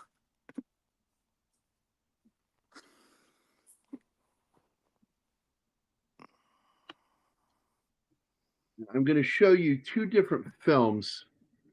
So we're going to pause this for a second, and then I'm going to remove that one. Let me bring up some images here. Image one. All right. This is an interior shot done supposedly at night from the film Barry Lyndon by Stanley Kubrick. This is a heavily lit image. But you would think, oh my God, they just used 400 or 500 grain film and just had the lens open really wide and lit it with candles. That's the impression you're supposed to get. But this is actually very micromanaged lit scene. Prime example of what they're doing. And they're trying to go for that Monet lighting in this movie. Yeah. Like Ridley Scott, Stanley Kubrick was a fan of Monet. Again, it's a lot of window offset lighting from somewhere else, lighting everything at an angle. And you Yeah. get this here. Not one bit of light in this is natural. It's all artificial. The lights are outside the fucking window, but they are tungsten lights. I was blown away to learn this later. Let's see, image file. This one is clearly fucking stolen from Monet. Yeah. I also think Kubrick, not necessarily at the beginning, but as he got later on in his career, he realized his limitations as a writer, that he realized he was good at adapting things, not necessarily coming up with his own original ideas. Hence, Right. hence why after his first film, which I forget what the title was, but it wasn't necessarily it wasn't too good. But as soon as he did Lolita and that took off, I think maybe only like Doctor Strangelove was like his only other like original thing, and that was more so based on a bunch of the plans that they had in place if nuclear war did happen. So he was like adapting a Armageddon manual, but turning into a comedy. I'm going to give you two really good scenes from the film The Duelists by Ridley Scott. Shot on a micro budget. I mean, seriously, how they got this film finished, I'll never know. Go look up the budget on The Duelists and just see how little they had to make this movie. Well, And it's a beautiful film. I think that it's a better story than Barry Lyndon, and I got to tell you, I think he out Kubricked Kubrick in his lighting, and all of the lighting in these scenes was natural lighting. Yep. He knew how to play the lighting game. Because Kubrick and Ridley are both photographers, master photographers. Yep. There is no artificial light in this scene. I'm not seeing anything on my screen. Doesn't mean it's not playing. Just saying StreamYards. It's just that I just put the image up. You're not seeing it yet? Nope. Nothing. And this scene, is everybody else seeing this? I am, yeah. Okay, good. Yeah, StreamYards just hates me today. This is an interior scene in a, I don't know what you call it, cafe or restaurant. Mm-hmm. And this is all natural lighting. There is not one struck light in this scene. Look at that. And it's being done using a higher grain film with a wider aperture and using really good natural lighting. And what he looked for a lot of times, Ridley looked for that magic time of day. When golden time of day, when that sun is low, either after dawn or towards sunset. And you get some great fucking lighting for movies. And The Duelist has also one of the single most serendipitous scenes in the history of cinema. Yep, the end. Yep, and let's see if I can find it. Yeah, here it is. Here it is. There is nothing here. This is 100% natural. No visual effects. I couldn't believe that when I watched the making of. And this is because I'm friends with Charlie Dazzlerica. I got to see that documentary way before it went out. And I was blown away. I never knew this until I watched the making of documentary of the film The Duelists. And yeah. It's a story, by the way. It's pretty close to factual how it happened. Yeah, it's called magic hour. That's the industry term for like when the sun's going down. But it's there's still light, and it's just something about the light at that point of the day. It's magic hour. Everything just looks better. Anima, tell everybody how that blew your mind when you saw that the first time. Well, it did. Especially when you told me that was just a lucky shot. The lens flare is wasn't bad. natural. Yeah. It's real. There's no visual effects here. That's a real sky of storm on the left-hand side, and suddenly, for some reason, the sun broke the cloud. And they caught it on film. And that's how the movie ends, on that shot. That has to be the most Corbin Dallas moment of Anima Confusa ever. Corbin, right? Neither Dallas. Tell us how you felt when they say yes. Neither Dallas multi-pass. Dude, cut me some slack. We got to do that movie for Sci-Fi Saturday. Because we're going to start breaking up our Saturdays for science fiction. We're going to break it up with some kung fu, Japanese samurai movies. Oh, nice. We're going to have some fun. We're going to start going over some fun movies. And that movie's going to be for Sci-Fi Saturday. Hey, John. I will never tell you wrong, man. And I always, unlike Minty and a couple of other guys on the interwebs, and I do screw up. I know I do. I fucked up, and Gambit caught me. I said Maurice Jarre when I meant Ennio Morricone. And I've flipped it back and forth and other things. I don't know what it is. There's something in my brain that will do that. It's sort of like we're talking about the movie yesterday, Time Bandits, and I called her Jessica, the actress. And no, it's not her fucking name. That's a character she played, was Jessica. Well, we are not computers. Humans mix up things sometimes. That's one thing, but not doing proper research. That's whoa. I have no dick. I have no dick. I have no dick. Oh, I get it. God. I like that's fucking funny. Making it look like you're maybe Nordic or you're Russian. That's good. Nice one. And by the way, that's from that French Hitman movie. That's the Samurai. Yeah. I love that fucking movie. Yeah. Yeah. Good stuff, dude. The movie Days of Heaven. Oh, put that back, sorry. please.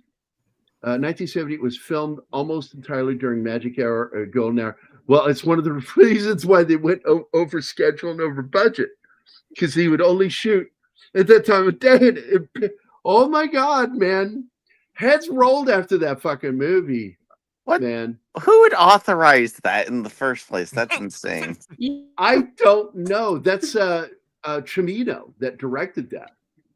And I love Cimino, but the answer is no. It's like, no. This is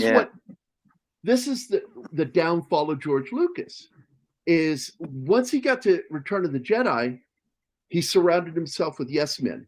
And anybody that told him no before were gone. Gary Kurtz was a huge no man for him, going, now, George, rein it in a little bit, he would say. He'd have meetings going, you can't do that. You can't do that. That's a mistake. Don't do that. If Gary Kurtz had been around, they still would have been Wookiees, not Ewoks. And he would have forced George Lucas to have writers on the prequel trilogy. You know what else that kind of happened to? John Lasseter, all those classic Pixar movies up to about WALL-E and around the time of Cars, John Lasseter fired his editor. Fired the person who could go, like, I don't think you need this many characters. You don't need this much stuff. Focus on these particular core things. And that's why Cars has so many characters, because John Lasseter just fell in love with all of them. But as a result, the movie is very unfocused. Mm.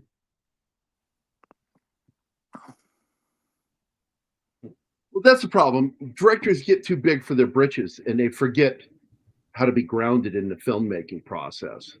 And Lucas is one of them. Whereas I'm just grounded because I have And crippling poverty, but I'm still trying to make stuff. right, I'm there with you, man. I'm dirt poor. Your life's purpose is to be miserable, Shanatsky. And anime takes joy in that fact. No, You I are don't. German after all. Fuck you. Yeah, Healy Chow. That is absolutely one of my favorite setups in dialogue, where he says, "Until Dickless here turned off the grid, and all hell broke loose." And then he looks at Venkman and goes, "Is this true?" He goes, "Yes, it's true. This man has no dick." I do feel bad for that actor though, because especially after Ghostbusters, man, Oh man, so much shit. He couldn't play leading roles anymore. He got typecast because of that fucking movie. And I feel bad for him, but at the same time, look at the fan base he's got. And he got to come back and play the character again. The villain guy in RoboCop, though, that was like a case where he played nice guys before. And like, you've ever seen Deliverance? Was it Ronnie Cox? I believe his name is. Oh, yeah. Yeah, he's like a nice guy in Deliverance, and all these other things, and then like RoboCop comes out, and he's the biggest asshole on the planet, and he's just like, that's his character in the '80s now. Dude, let me tell you something. You can't beat him.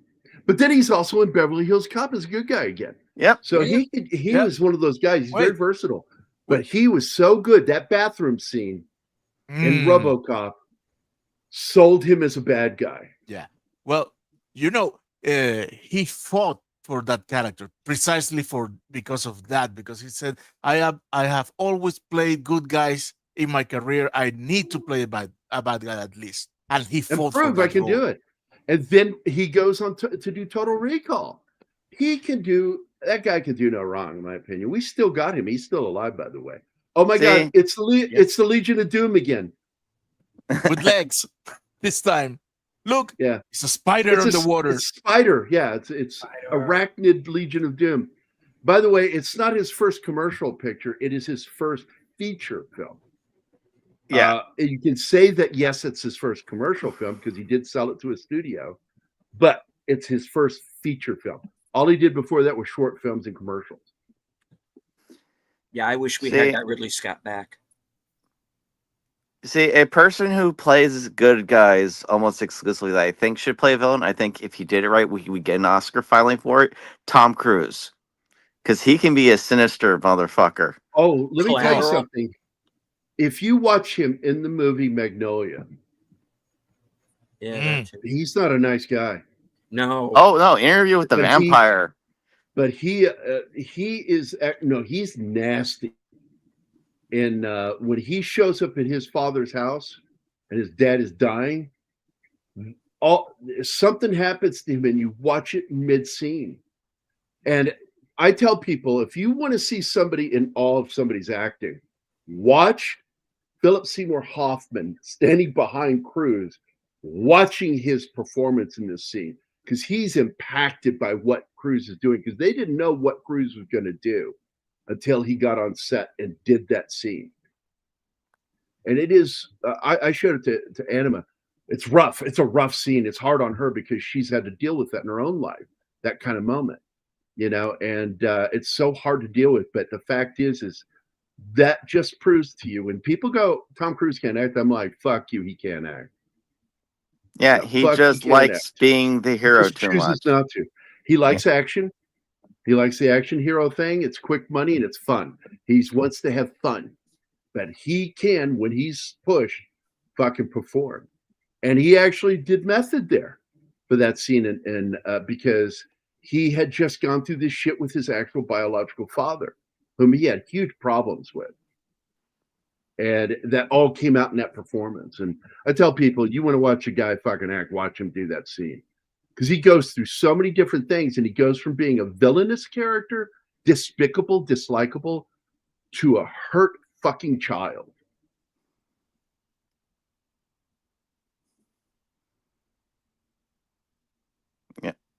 Yeah. This always reminds me of Dr. No. Where he shoots baby? Stromberg, it's kind of boring way to kill a Bond villain.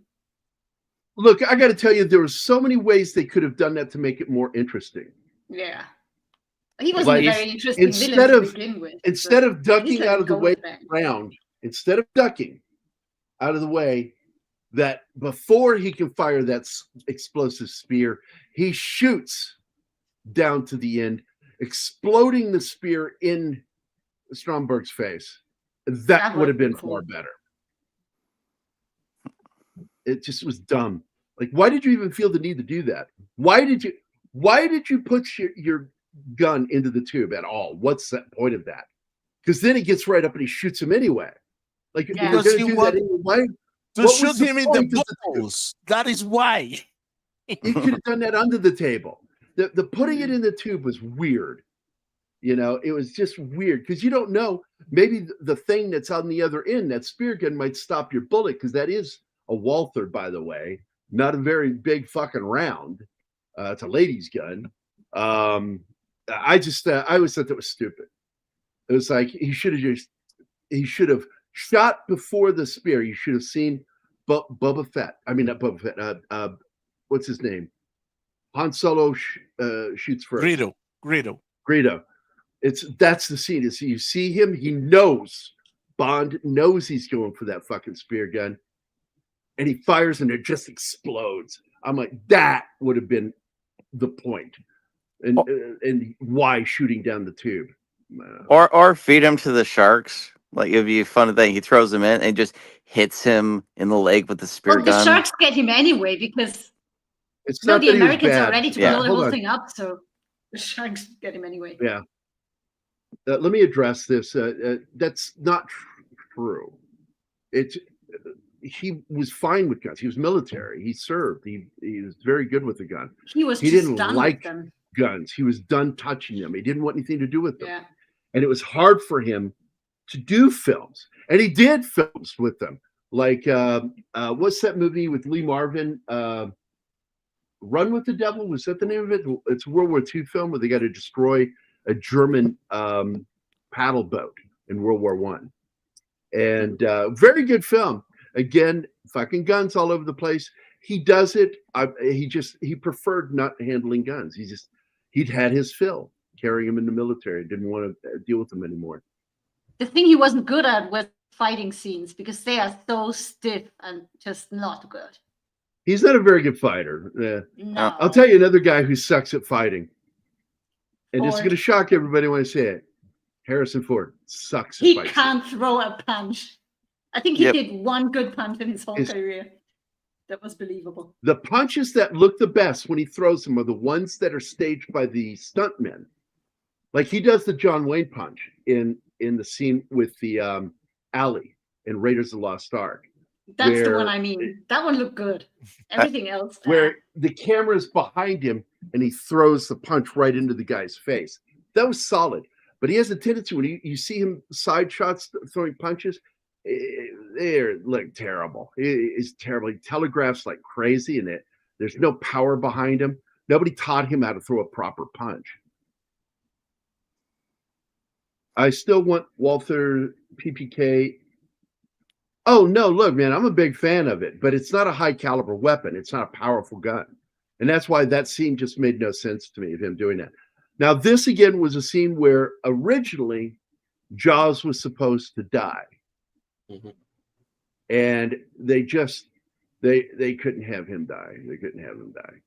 Now, he also doesn't die at the beginning of Moonraker, because again, he attacks him on the plane and they jump out of the plane. They do that great stunt. No shoot.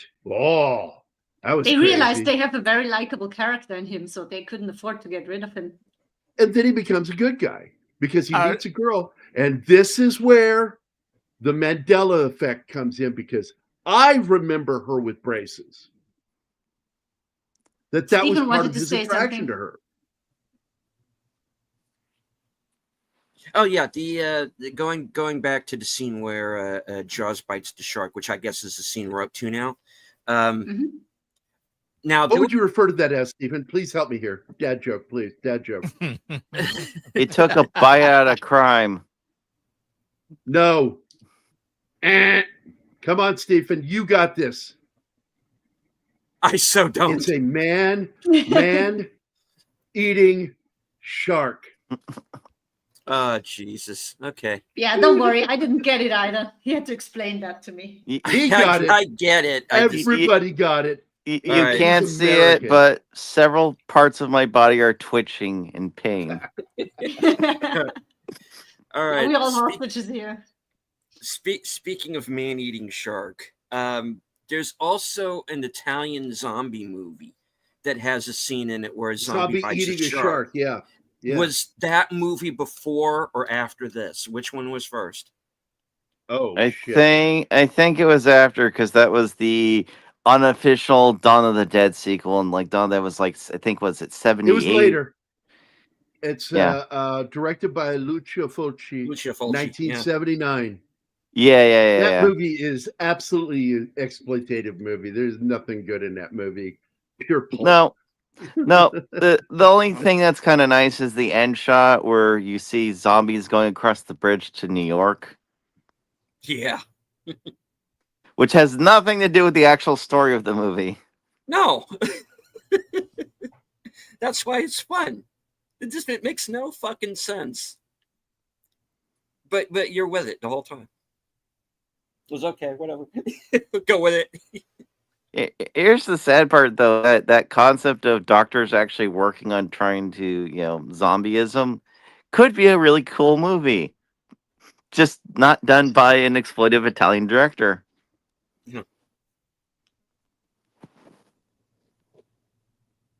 No, he absolutely was uncomfortable with guns, and he admitted to it.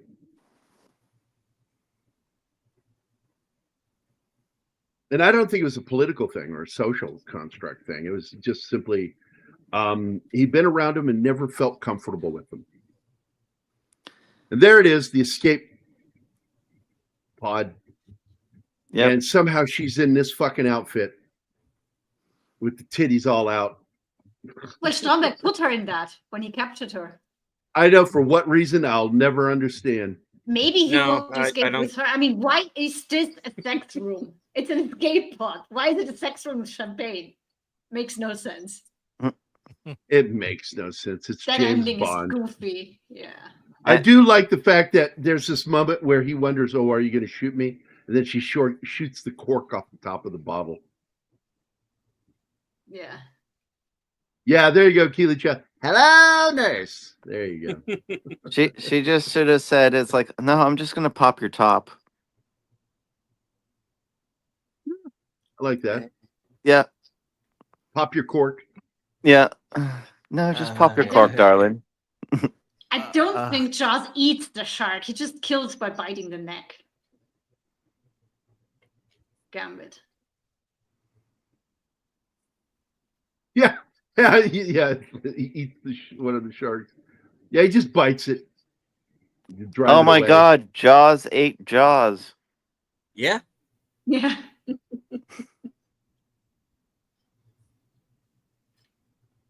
And I couldn't believe there was like a debate that people actually debated. Do you think he was named after the shark from the movie, Josh? Obviously. Are you fucking kidding me? Really? You're asking that question? Yeah, it was what? Jaws was what, 1976 or something like that, right after 75. 75. Yeah, 1975. Hold up my hand. This movie comes out 2 years later, has a character named Jaws, and there's sharks. You do the math. Without lasers. Yeah. Yeah. All Not I'm rocket asking science to make for that is some connection, that's sharks with some freaking lasers on their head. I love that fucking line. And I love it when his son, after he starts losing his hair, he says, "Look, Dad, look what I got you." And he opens the floor, and there are sharks with fucking lasers on their head. And he's like, "You complete me." He looks at his son. You complete. Fucking love that. I wish they'd do another Austin Powers movie. I really do. If they did, it'd be hilarious if they did a reboot and he was taking it way too seriously. No reboots. I need to see Scott Evil as the head of the organization. Daddy Head is of Preparation retired. H. and he's married some woman named Chloe. Some With wet feet. stripper, a stripper. He needs to be married to a stripper. No, it was a French prostitute named Chloe. French with wet prostitute feet. named Chloe. And my father preferred a shorn scrotum. Let me go. Oh my You God. should really see it. It's rather quite breathtaking. I had that entire speech memorized so many times because I swear to God, it's that's so it's fucking one of funny the to me. best written monologues in the history of cinema because it's how funny it is, but how seriously it's taken. And by the way, that's apparently part of the contention between Mike Myers and what's his name? Dana The blonde guy, Carvey. Dana Carvey, because he said, what I was upset about is he took my impression of Lorne Michaels and turned it into Dr. Evil. And he didn't Yep. like that. And if you want to see another Lauren Michaels, Kids in the Hall Brain Candy, the CEO guy who talks Oh, very yeah. funny. That's a Lauren Michaels. Well, you know, he was a producer of The Kids in the Hall. That was the other show that he did. Yep. Hi, Hey, hello. Maria. Hey, Maria. Hello. Yes. And The show's just ending. We're wrapping up now because we talked about James Bond, and I went off on a tirade about cinematography and the difference between Ridley Scott and Stanley Kubrick when it came to lighting films, whereas both of them are master photographers, but one was a master at using natural light, and the other one was a master at using artificial light. And so you have two movies that came out around the same time.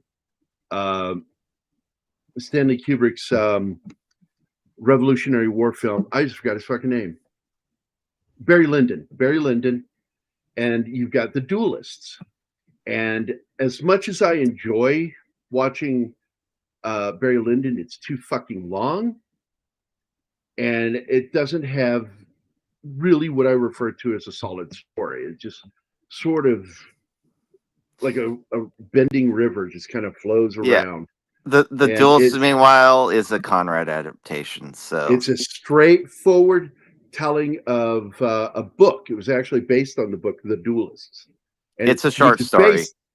Which is based on a true story. And all of the gunfights used in it are, you know, all the duels. So because they use different duels because it was in different periods of time. And it really happened. And you can find out who the real guys are by looking up the true story of The Duelists. And it's really incredible. And I tell people, if you want to watch a good movie, just a solid movie that's beautifully shot, Ridley Scott's first feature film, The Duelist, is an incredible film. And it is number 4 on my favorite films of all time.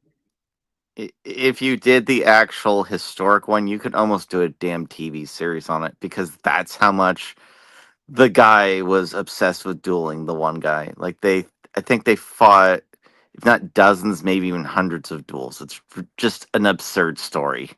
It's a ridiculous story. I mean, it's just, and finally at the end, he's like, I'm fucking old. I want to enjoy the rest of my fucking life, and I don't want you shadowing me for the rest of my life. Yep. Because he could have beat him at one point here or there, or something happened, an injury, whatever, stop the duel. And it just goes on and on and on till finally he says, I own you now at the end of the movie. And so for the first time in his life, the other main character in the story, played by Harvey Keitel, has to find meaning in his life. And he walks up on that cliff, man.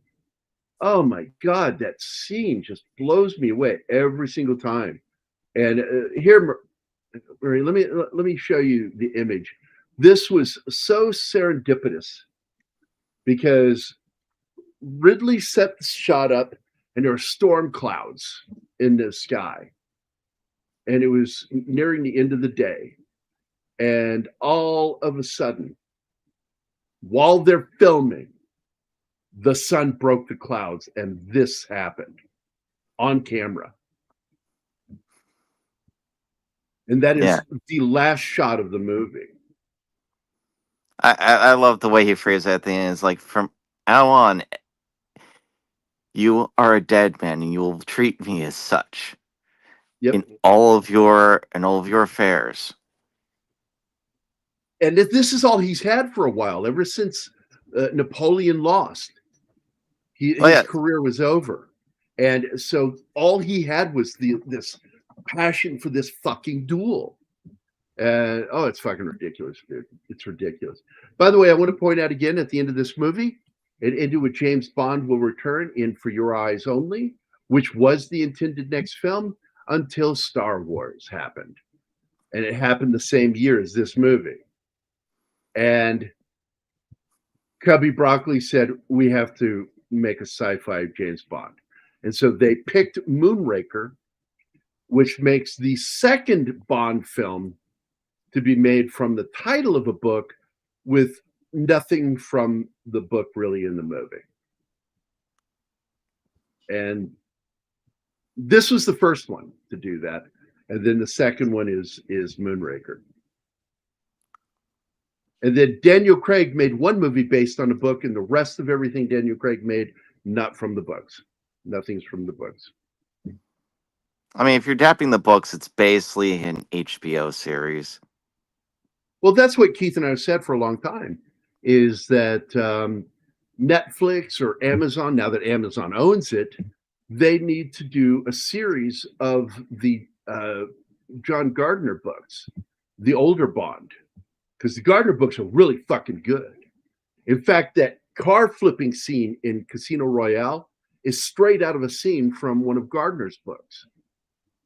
And in the Gardner books, because Felix is still alive, but, he lost his hand and his arm to that shark attack in Live and Let Die. So basically, his daughter has grown up and she's recruited by the CIA.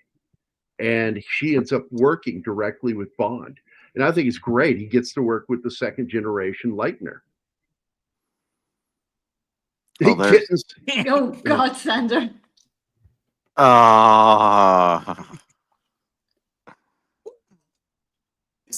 Gary's jokes.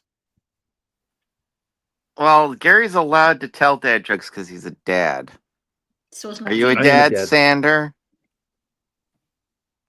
Oh no, Shinaski, you're going woke on us. Only dad can do that jokes. That's the joke.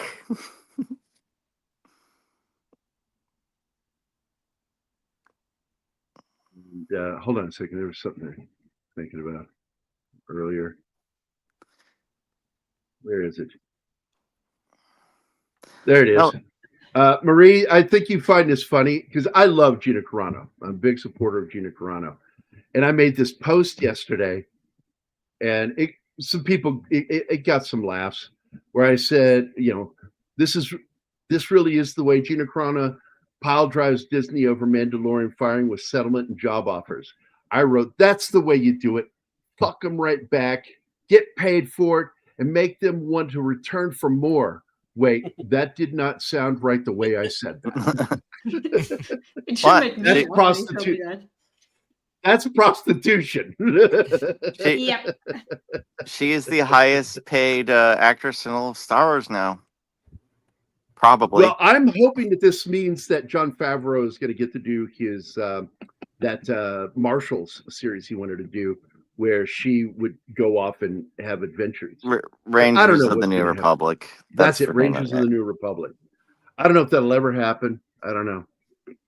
Who knows? Because obviously we're not going to see the settlement contract, but given some things, I'm sure the apology was part of it. We may, unless it's stated that it can't be, because I haven't seen anything on it, that she's not allowed, that it's not allowed to publicly state what the settlement was.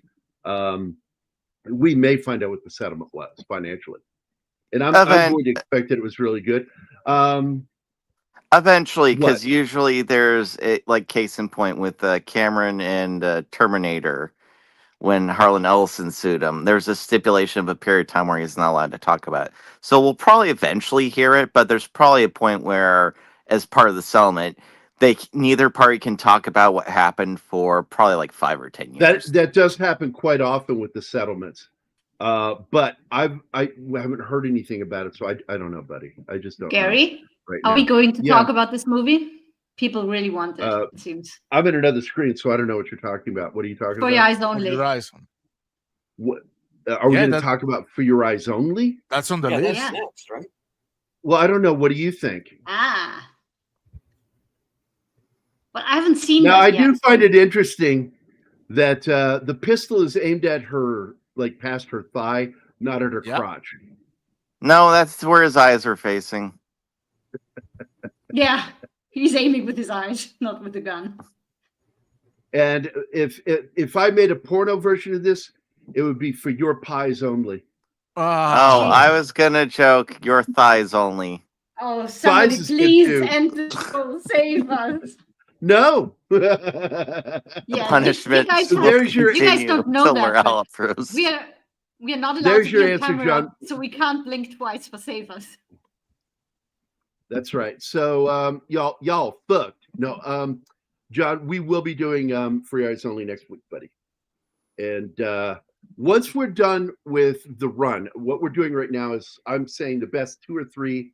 And even though I'm not a big fan of the Craig films, I will be talking about 3 films because I really do like parts of Skyfall. I have so many problems with the script. I love Casino Royale, and I like the closure I got with Quantum of Solace. But I'm telling you, that was a huge regret. That film should have been called Spectre. And they fucked up. They should have waited. But the other thing they fucked up with is they didn't base any of the Craig movies after Casino Royale off the books, and that's a fuck up. A major fuck up. I love For Your Eyes Only. I fucking love it because it is my favorite Roger Moore film. It is. I think it is also the best Roger Moore film. This was voted by Bond fans the best. I don't agree with that. I think that For Your Eyes Only is the better film. I also love the cast in that movie too, a lot. So, but that's it. I guess we're gonna get the hell out of here. Anima's done. She's done. No, Stick a it's fork in her. She's midnight. done. Midnight. I am. Yep. Have a good rest. I don't want to sit. I'm going to tell you, she's ready to go to bed, and I've got to tell you, there's a direction that she has to take to get to that bed, and that direction. I've got 5 terrorists going southeast on Bakalakadaka Street. That's right. She's got to go to Bakalakadaka Street. I don't care if you like that. That's tough shit. We can end the show now. We can end the show now. Actually, I Over. would not We'll do never my make bed. it, Gulliver. We'll never make it.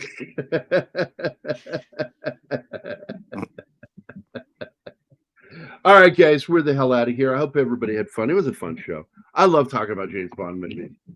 And we will be getting to Sci-Fi Saturday, probably right after we're done with Bond. Bond will take all the way probably through the next month. And once we get through the main Bond films, once a month, we'll visit the other Bond films we didn't talk about, like Dr. No, and go back and do all of the Bond films, 1 film a month. I think that'll be a fair way to do it. But Wait, next week, we will be doing this movie. Didn't you say you want to alternate between Sci-Fi Saturday and classic monster movies? Wait. Was I also said this, Sci-Fi that and once a month, I Samurai. want to do. Wasn't it Sci-Fi and Samurai? I don't know why I gave up sniffing glue. I really don't. Well, you keep giving us different information. I have not given you conflicting information. I want to do a Bond movie a month. I said this. This is not about that. twice before. That's once a month. But I want You to told- do. I want to rotate doing Okay. Sci-Fi Saturday and doing. It's just going to be a rotation. Whether it's evenly rotated, I don't fucking care. I want to do kung fu cinema. I want to do samurai cinema. I even would like to get to do Japanese crime cinema because I fucking love, like Sonatine. Oh, I fucking love anything with Beat Takeshi. By the way, and I was up for an hour in bed talking to Mac last night. all we talked about was Beat Takeshi movies. I love And how insane he is. Beat Takeshi, he's a comedian, and people like, how did he happen? He was invited to be in a movie, a crime movie. Gets invited to be in this Japanese crime action thriller, and then the director drops out, and he's left to direct and star in it. And he turns around and makes a great fucking movie. Who knew that this comedian could fucking do fucking crime thriller and be like one of the best Japanese filmmakers going? Well, I got a similar thing. What's he best known for? Do you know what Beat Takeshi is best known for? Takeshi's Castle. You got it, buddy. Takeshi's Castle, which when it got brought to the U.S. was called something else. And everybody saw it was on Comedy Central, and they would put American voices to these Japanese actors, and these people would jump on these giant fucking puzzles and things knocked into water. Most Extreme Elimination Challenge, yeah. That's it. Romano. Most Extreme Elimination Challenge was originally Beat Takeshi, and that or Takeshi's Castle, and Beat Takeshi is the guy always on the left, the announcer. Yeah. Oh no! If you want something really nuts with them, check out Beat Takeshi's NES game, which is specifically designed to piss the player off. I have never done that one, and I don't know if I could handle that. No. You do not want to play it. It is literally a troll game. It's all there. You get to the point where it's the end goal because the game you're supposed to get to this dig treasure. Right as you're about to get to the treasure, the game screen goes black, and it's just a picture of Beat Takeshi's head. And if you wait 30 minutes, then it goes, "This game isn't very good." And then that's it. It's just a screen of Beat Takeshi's head.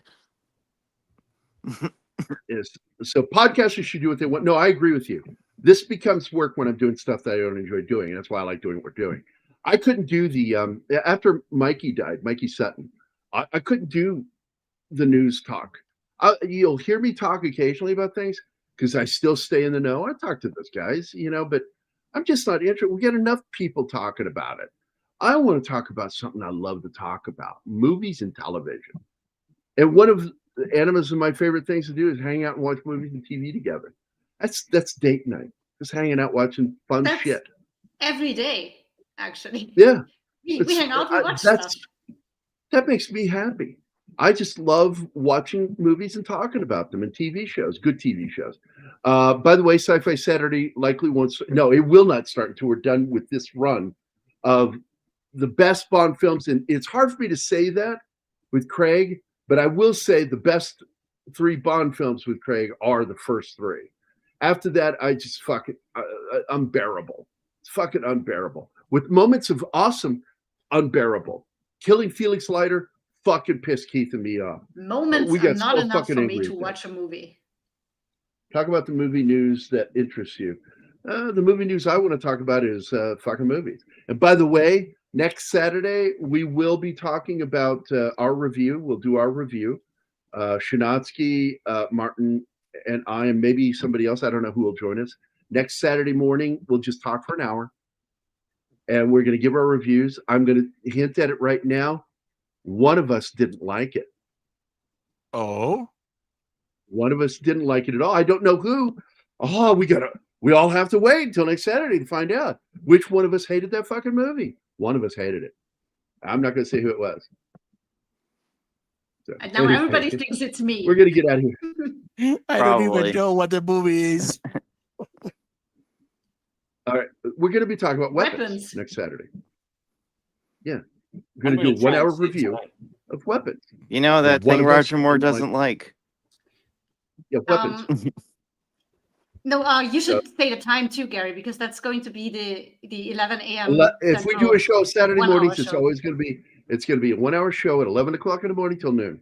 And then I want to get out of here. I just want to pop on and say hi to everybody and give our thoughts on something. And that one's going to be a review day, because I wouldn't mind doing it this morning, but there's too much going on today for me, and I just couldn't do it. But I wanted to make sure Martin had seen it, and I want to make sure. Now I think Shinatsky's already seen it, right? Yeah, I talked to you. Remember? Yeah. Because I remember, dude, that was late. I apologize. I don't remember what we talked about. I got to be honest. I was so fucking Yeah, tired. welcome to my It's like world, Gary. it's like you talked about those great male loves that you had, and I said it's all right. You can continue struggling with your homosexuality. It's okay. I know. I talked to you, but I always talk to you about how do you milk your own glands. So Shiransky, any promises that were made are invalid. Are invalid.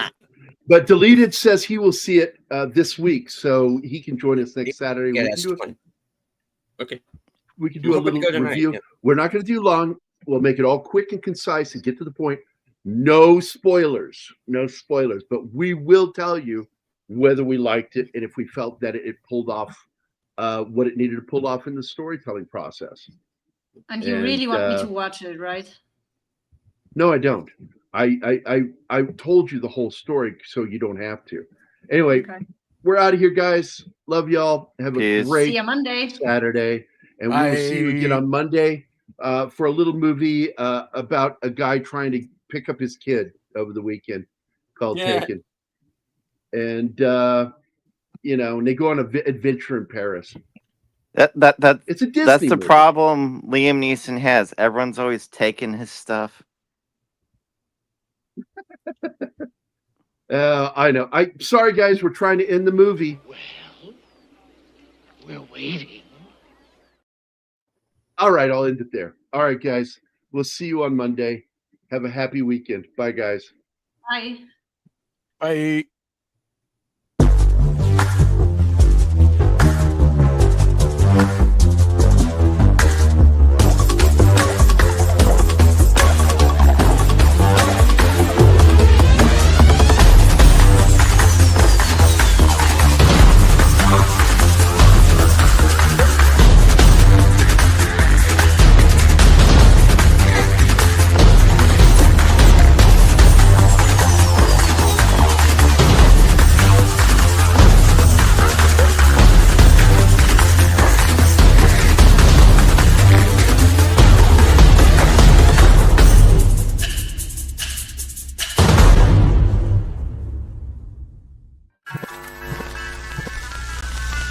Y'all come back now, you hear?